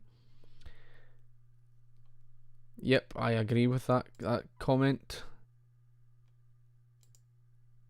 America is a nationalist socialist economy. There is a ambience of private ownership, but in reality the state tells everyone what to do and holds all the cards. That's true. It's strongly corporatist. That's what the mixed economy naturally is. He's absolutely spot on with that. America's very socialist, but our government price sets everything they can, force us to buy into a healthcare system, even if we can't afford it, and openly tries to restrict education. Exactly. And it just for someone to say that socialism isn't present, it's just not true. 50% plus corporation tax. Exactly. You know, it's crazy. You know, socialism is rife within the economy. Doesn't matter even if it's a mixed economy, it's certainly rife within it. So doesn't have federal sales tax. PlayStation game in Aussie is $80, it taxed at $25. I think certain places actually do. I'm not sure about a federal, sales tax. I don't know. I don't understand how the tax thing would work in the United States and all the rest of it. But I do know that in the US, as far as I'm aware, they do have sales taxes in certain states and stuff like that. They have property taxes. Take for example, I think it's Texas. They might not have the income tax, but I think they have I think it's the sales taxes, and they have. I'm not sure if they have inheritance tax or that, but I know they've got property taxes, so they actually pay taxes on the property. That's kind of something. Sadly, our present Conservative government is not conservative. That's true. Sad. It's sadly true. It depends on the state. I think they are trying to make it more socialist, but it will depend on the next election. Very interesting. The current administration has pulled back a lot of socialist regulations. Yeah. Federal government still holds the ability to regulate everyone as they see fit. Yep. Again, I agree with all of that. People think they can buy from corporation, the franchise owner that lose 70% profit to the government and the corporation. Yep. Well, I can respect obviously people's own personal opinion. Jefferson was something that I admired to a certain degree, especially for his, the economic policy that he held in individual states' rights. Yes, the federal government holds too much power, but if you hold it, House and Trump's elected. Quite a few comments here. I'm just skimming through quite a few here because I see there's obviously quite a few. Sweden. Yeah. We need to repeal Obamacare, get rid of it. I agree. The chances of that happening are slim. I think I hold out hope, but I won't be surprised if the Dem Socialist Party sneak into power. Who knows? You never know. So yeah. Yep. States electorate votes always go red, so I'm not worried about that. I'm concerned about house races. So I don't entirely. Give me 2 seconds. I'll tell me the light. But I'm not entirely sure how things operate within the political system there in the United States. I can't really comment on that front. I think the American political system, how everything's done, it's rather quite confusing. So I don't really understand how the election thing operates. I do know that you've got a constitutional republic. I know that much. I know that, of course, the individual's protected or supposedly protected from the sort of majority, but I couldn't really tell you. It's hard enough trying to understand even the British, electoral thing, half the times.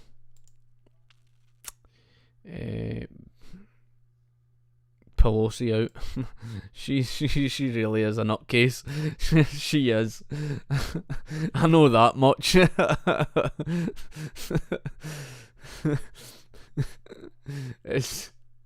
That's something I can definitely say. As you say, how is the UK a socialist country? It's a market economy with regulation. Because it's a mixed economy, that's why. I don't know where people seem to get the idea from that socialism's not present when it's a mixed economy. You're not living under a capitalist system. You're not. How the hell can you say that socialism is not present when you're sitting with a public sector? The fire department is in the public sector. That is socialism. That defines socialism. A defining ethic of socialism is coercion. In other words, if something is provided through force, through government, if government owns it, it's socialism. And if government strongly regulates and directs the private sector, it's still socialism, and especially with the government subsidies. Nominal private industry that was subsidised by the state, such as Alfa Romeo under Mussolini's fascism, that's an example of what defines socialism.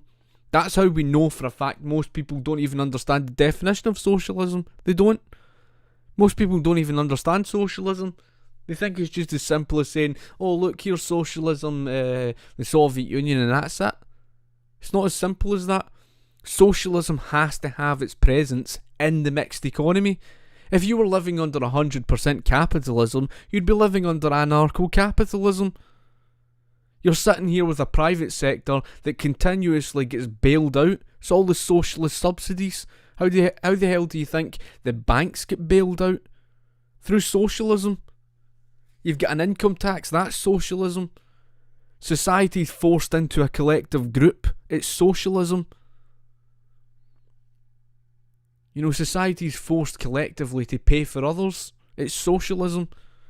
Whether it's the state-funded roads, or the state-funded education, or the state-funded healthcare, all of these things are socialism. So, of course it's socialist. We're not saying that today's British economy, no one's saying today's British economy is all-out, full-blown socialism, and I don't think anybody's ever saying that. But to say that, socialism hasn't its presence in the British economy is madness. And what I was speaking about in terms of socialism destroying our economy, you must have jumped into the argument late, because I was speaking about the 1970s. I was speaking about during a period when we had heavy nationalisation. Of course it destroyed our economy. And it was socialism that led us to the banking crisis. It was 100% socialism that led to the banking crisis. It was the bailouts of the bad banks that caused them to become too big to fail. What did capitalism have to do with the banking crisis? Nothing. 0%. Nothing. All the socialist Keynesian fractional reserve socialist banking economics is what led to it. All the printing, borrowing and spending and the continual bailouts of the bad banks. I mean, of course socialism put us in this mess. I don't think it'd be complete madness for somebody to turn around and say, how did socialism lead to this mess? Well, of course. Of course it did. It'd be madness to deny that. I'm hoping that people who have walked away will make a bigger impact.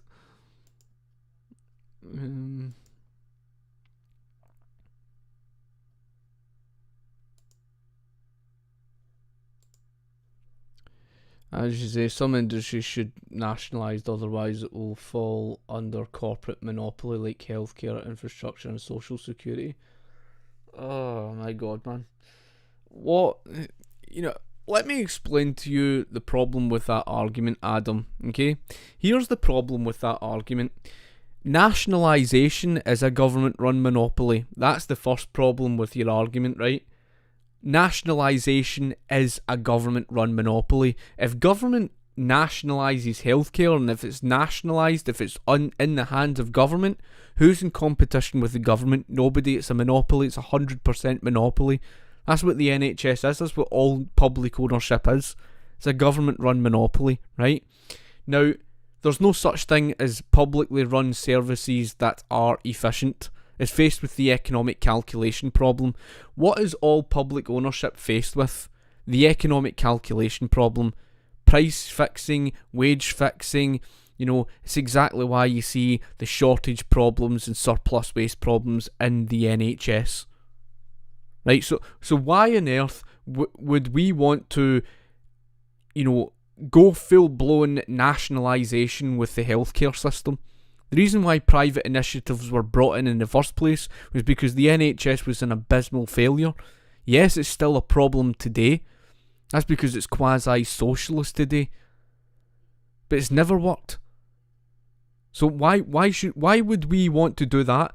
And this goes down the road of this myth again. This myth, the baseless claim to say that if you privatise something, then it somehow means it's a monopoly. How so? If you move towards a free market economy, it's not going to lead to a monopoly. Monopolies do not stem from the free market. It stems from government's intervention. That's where monopolies stem from. So if you separate the economy from government, where's the monopolies going to come from? Nowhere, because competition and consumer choice is what prevents the monopolies from forming. It's the government's intervention that creates the monopolies. Where have you ever seen a monopoly stem from a free market? Never. It's a myth. It's a myth. You've never seen it. You couldn't name one. Every time, and this is the problem, every time I have asked people to point to me an example of a monopoly that stemmed from the free market, they turn to examples of corporatism. A corporatist economy is not a free market. It's madness. I really do not understand that argument. I really don't. It's complete madness. Yeah, it's never as free. The moment you give a government any control of any industry opens a slippery slope. Government's job is to acknowledge and protect the liberty of its people and no more. Exactly. I couldn't agree more on that front. To teach primary school students, how do we stop corporate monopoly without government interference then? I don't think you understand, Adam. The reason why monopolies exist is because of government's interference. That's what created the monopolies. Look, Adam, the market was never responsible for the creation of monopolies. The entire period of the robber barons in the 19th century was a myth. All these industries that were accused of holding monopolies, right? And again, I've read this before, and it's quite sad that I have to read this again. And it's a quote that's based on that period. And I'm pretty sure if I can find the quote, I'll get to the page. Here we go. Right. Okay. I'm pretty sure this is the right one, is it? Yeah. Okay. So this is the issue, right? The 19th century, these industries were accused of holding monopolies. These giant trusts and corporations, right? They were accused of holding monopolies, and this was known as the famous period of the robber barons. The robber barons was based on this myth, claiming that, these giant trusts took control and dominance over the marketplace, right? They dominated, and apparently they drove up the prices and shafted the consumers. This is what historians wrote. This is exactly what historians wrote. Historians like Ron Chernow wrote a load of nonsense claiming that, Standard Oil used predatory pricing and he wiped his competition out and then he shafted the consumer and drove the prices up. That was his claim. That was his actual claim. But is it based on any truth? No. None of it's based on truth. It was a myth. And a myth that so many people bought into. They were running around saying, they held all these monopolies. Really? So if that's the case, then why did the consumer price index drop from about 1840 to 1900? Now, here's the quote, right? On quote, I surveyed the congressional record for 1889 and 1890 to compile a list of industries that were accused during the Sherman Act debates of being monopolies. Data that go that far back are sketchy and incomplete, but I acquired price and output data for 17 such industries. The results were startling.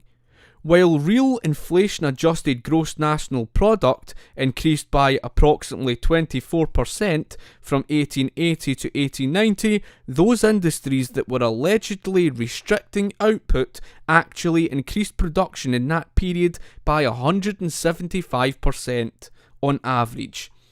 Now, if you don't understand, there has never in recorded history ever been a monopoly to stem from predatory pricing. Never. Not one example in world recorded history has a monopoly ever stemmed from predatory pricing.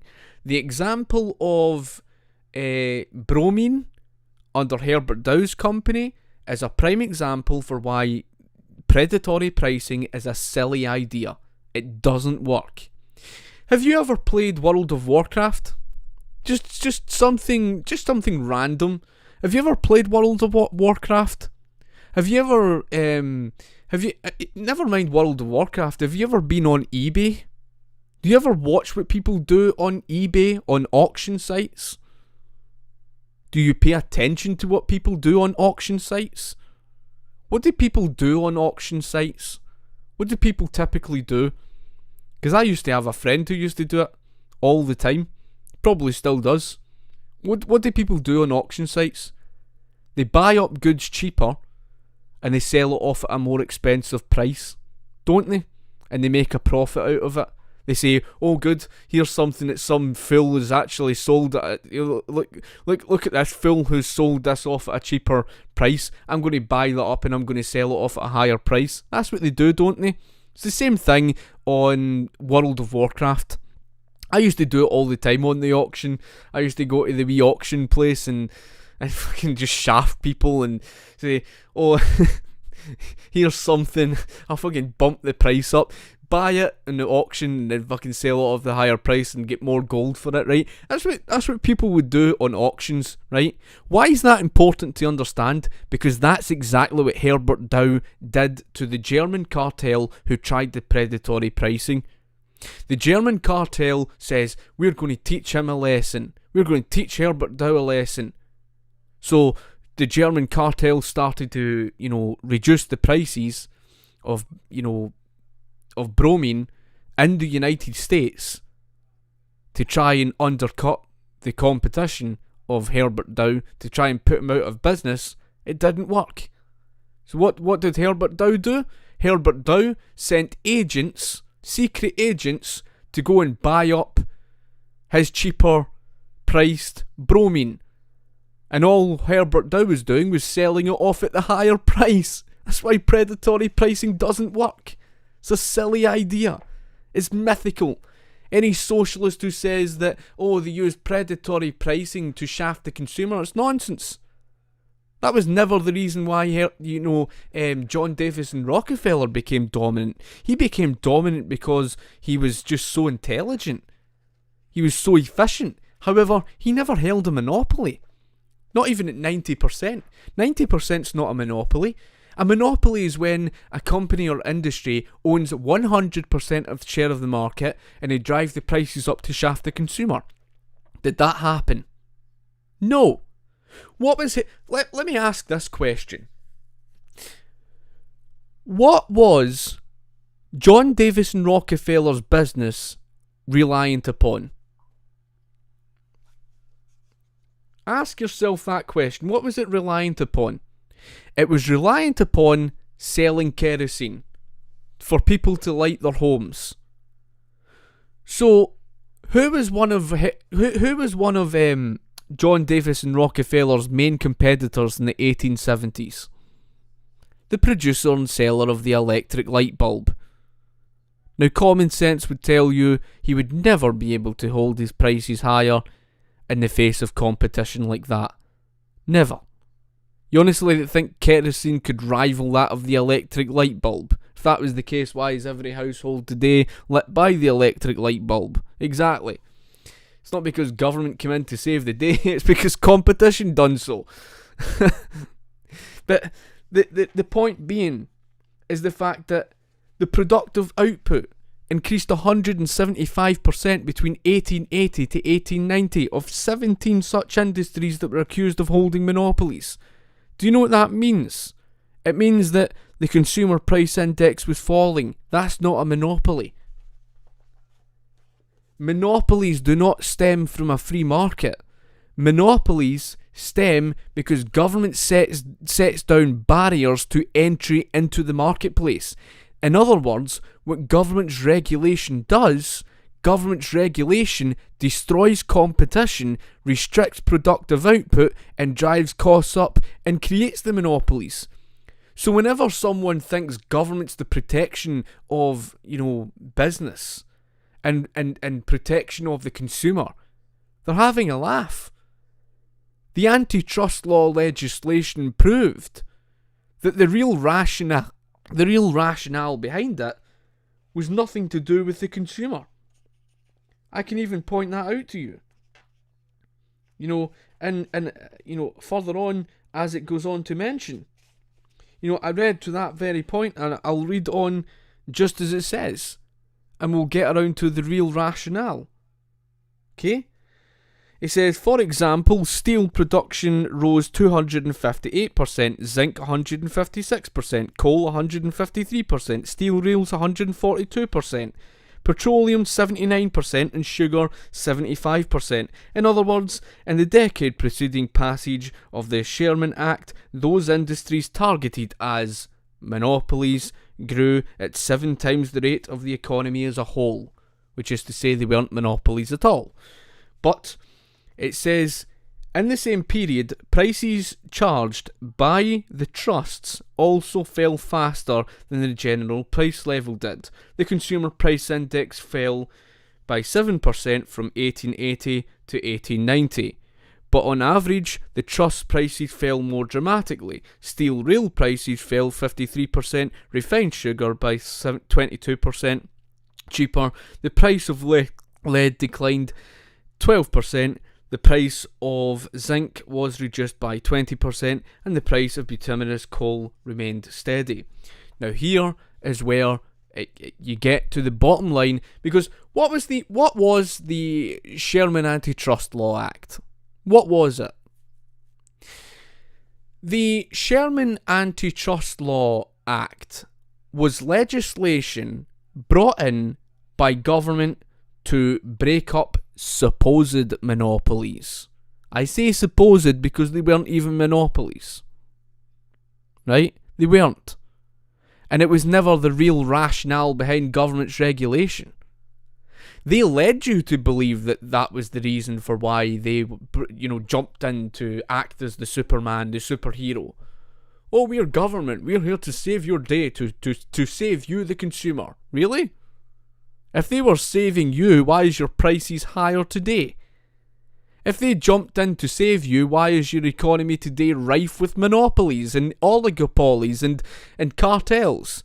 If the government was there to save your day, why the hell is American healthcare costs through the roof? Exactly. Because it's all fraudulent. They never were there to protect you. That was never the real rationale, and I'm about to read out to you the real rationale behind government legislation for why it was brought in.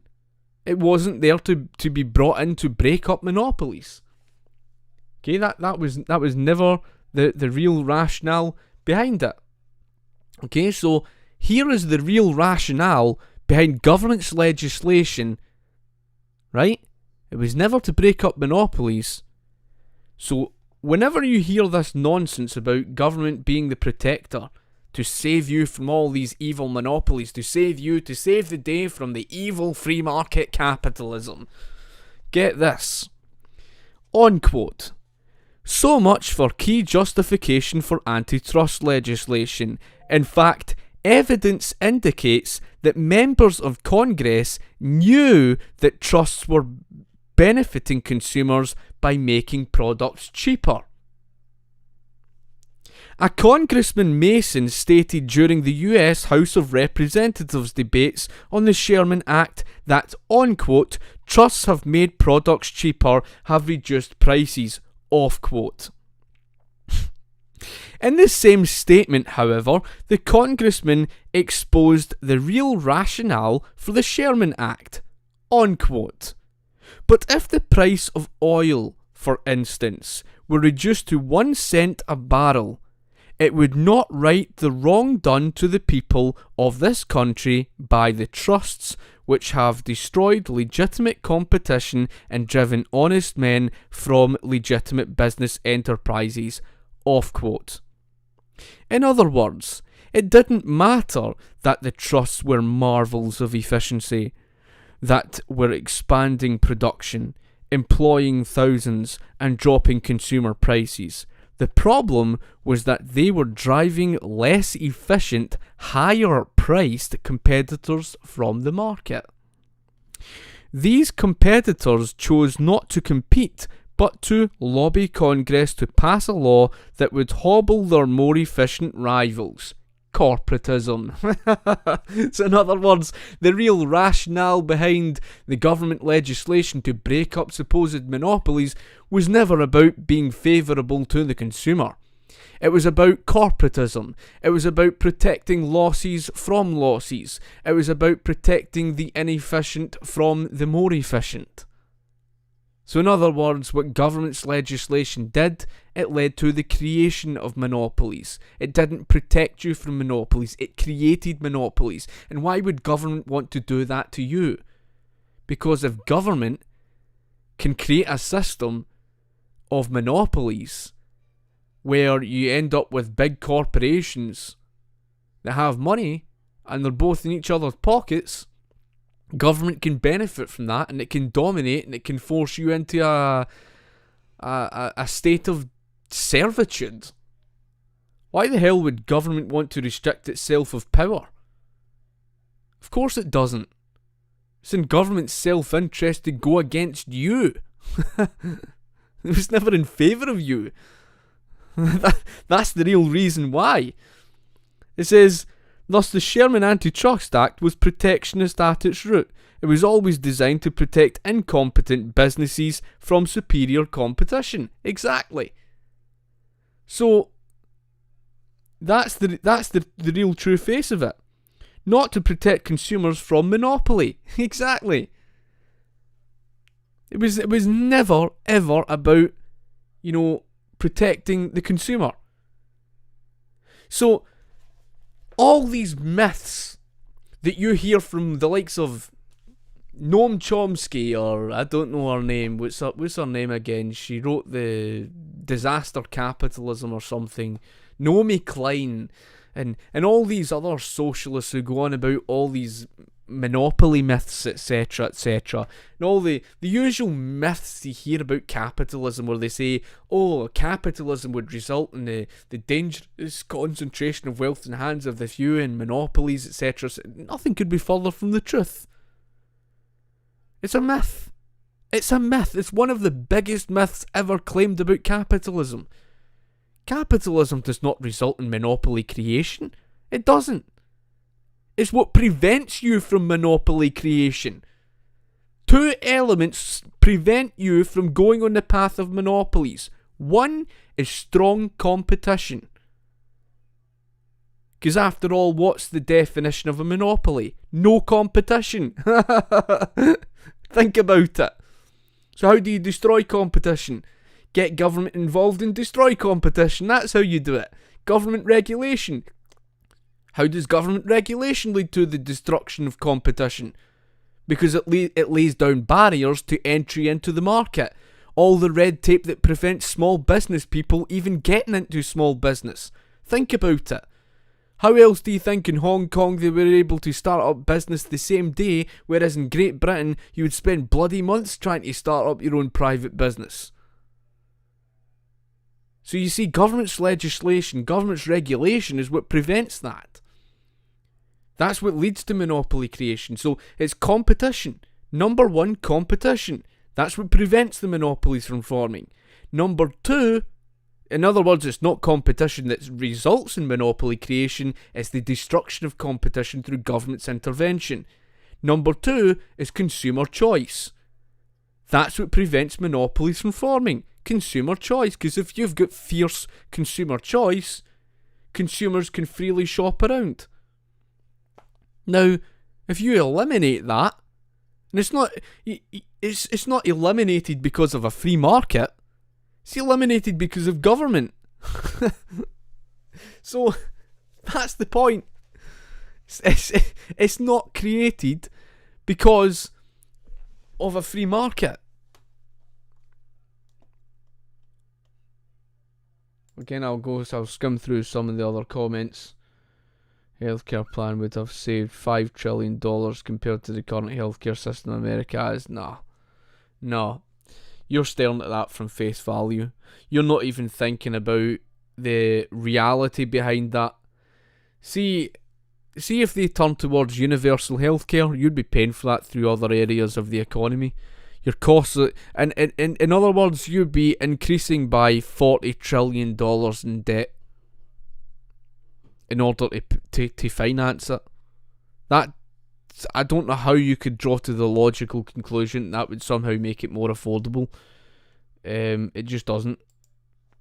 It's a bit like someone saying that the NHS is more affordable, but then they pay for the NHS through, their costs of living. Oh, it's free at the point of use. Oh, is it? So how much did it cost you for your food? How much did it cost you to drive about on the roads? They don't answer that, do they? How much did it cost for the education?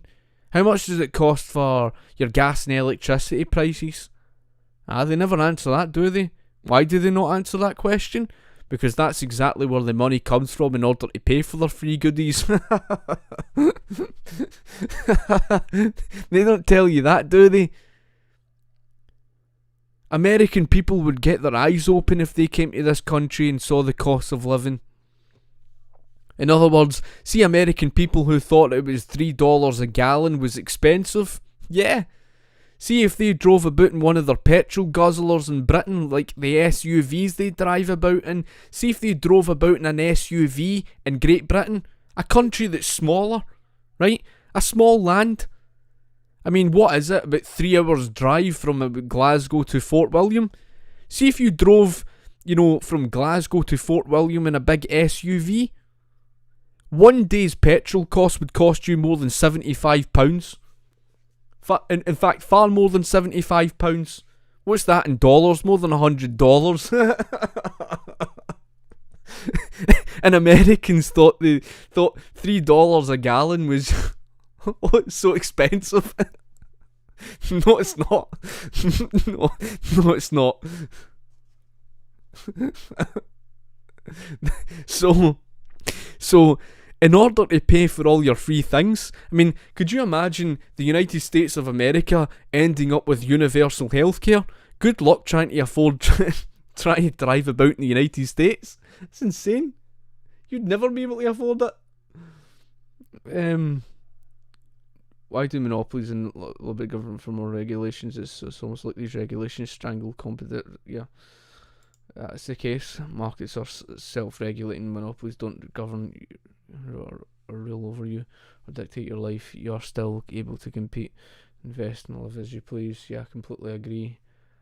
Again, taxing the rich will middle class as well. Yeah, I'm just skimming through these. This wasn't a government bailout. You're confusing capitalism with cronyism. Yeah, I mean, it's one of these that monopolies are heavily investing in lobbying the government to get their way. If the government would step aside, the competition would rise. Exactly. I mean, it's what prevents it. Is middle class to me when you pay. It's quite interesting. I don't know anything about, obviously, the tax and everything.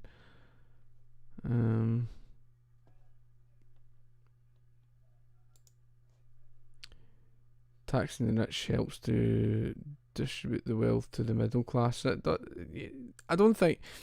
See, this is another thing. The rich are the job creators. They are the ones who create so much of the wealth. And the idea that taxing the rich will somehow make society better off, it's a myth. And it's just like socialists who make up the myth about trickle down economics, which is another myth.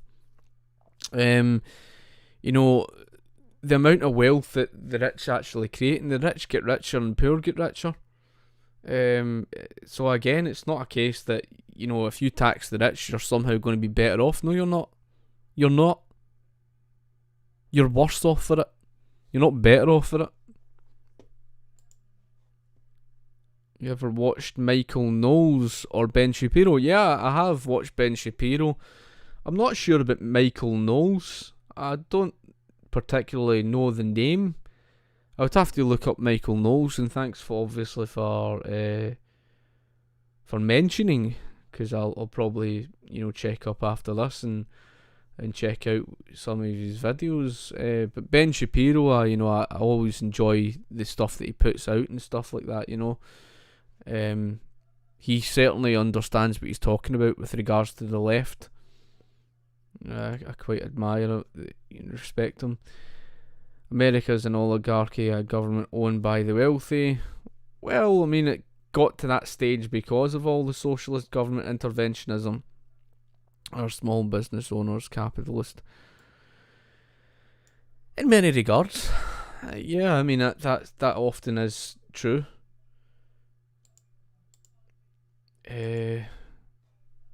Taxing the rich disproportionately is a bad idea, correct.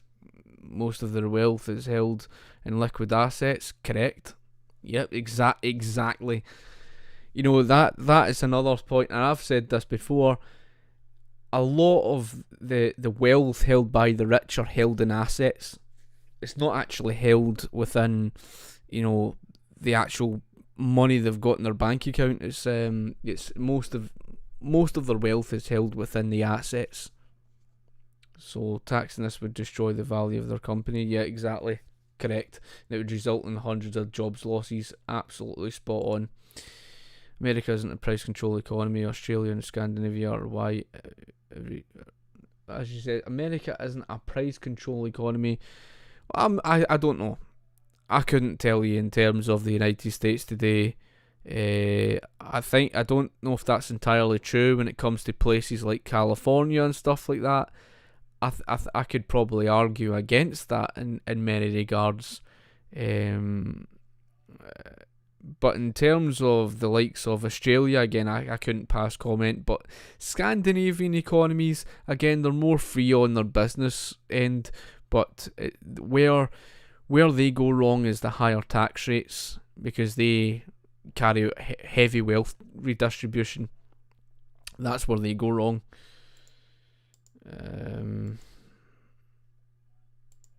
As you say, I don't think people really understand how the government was designed and why it was designed that way precisely. That's it.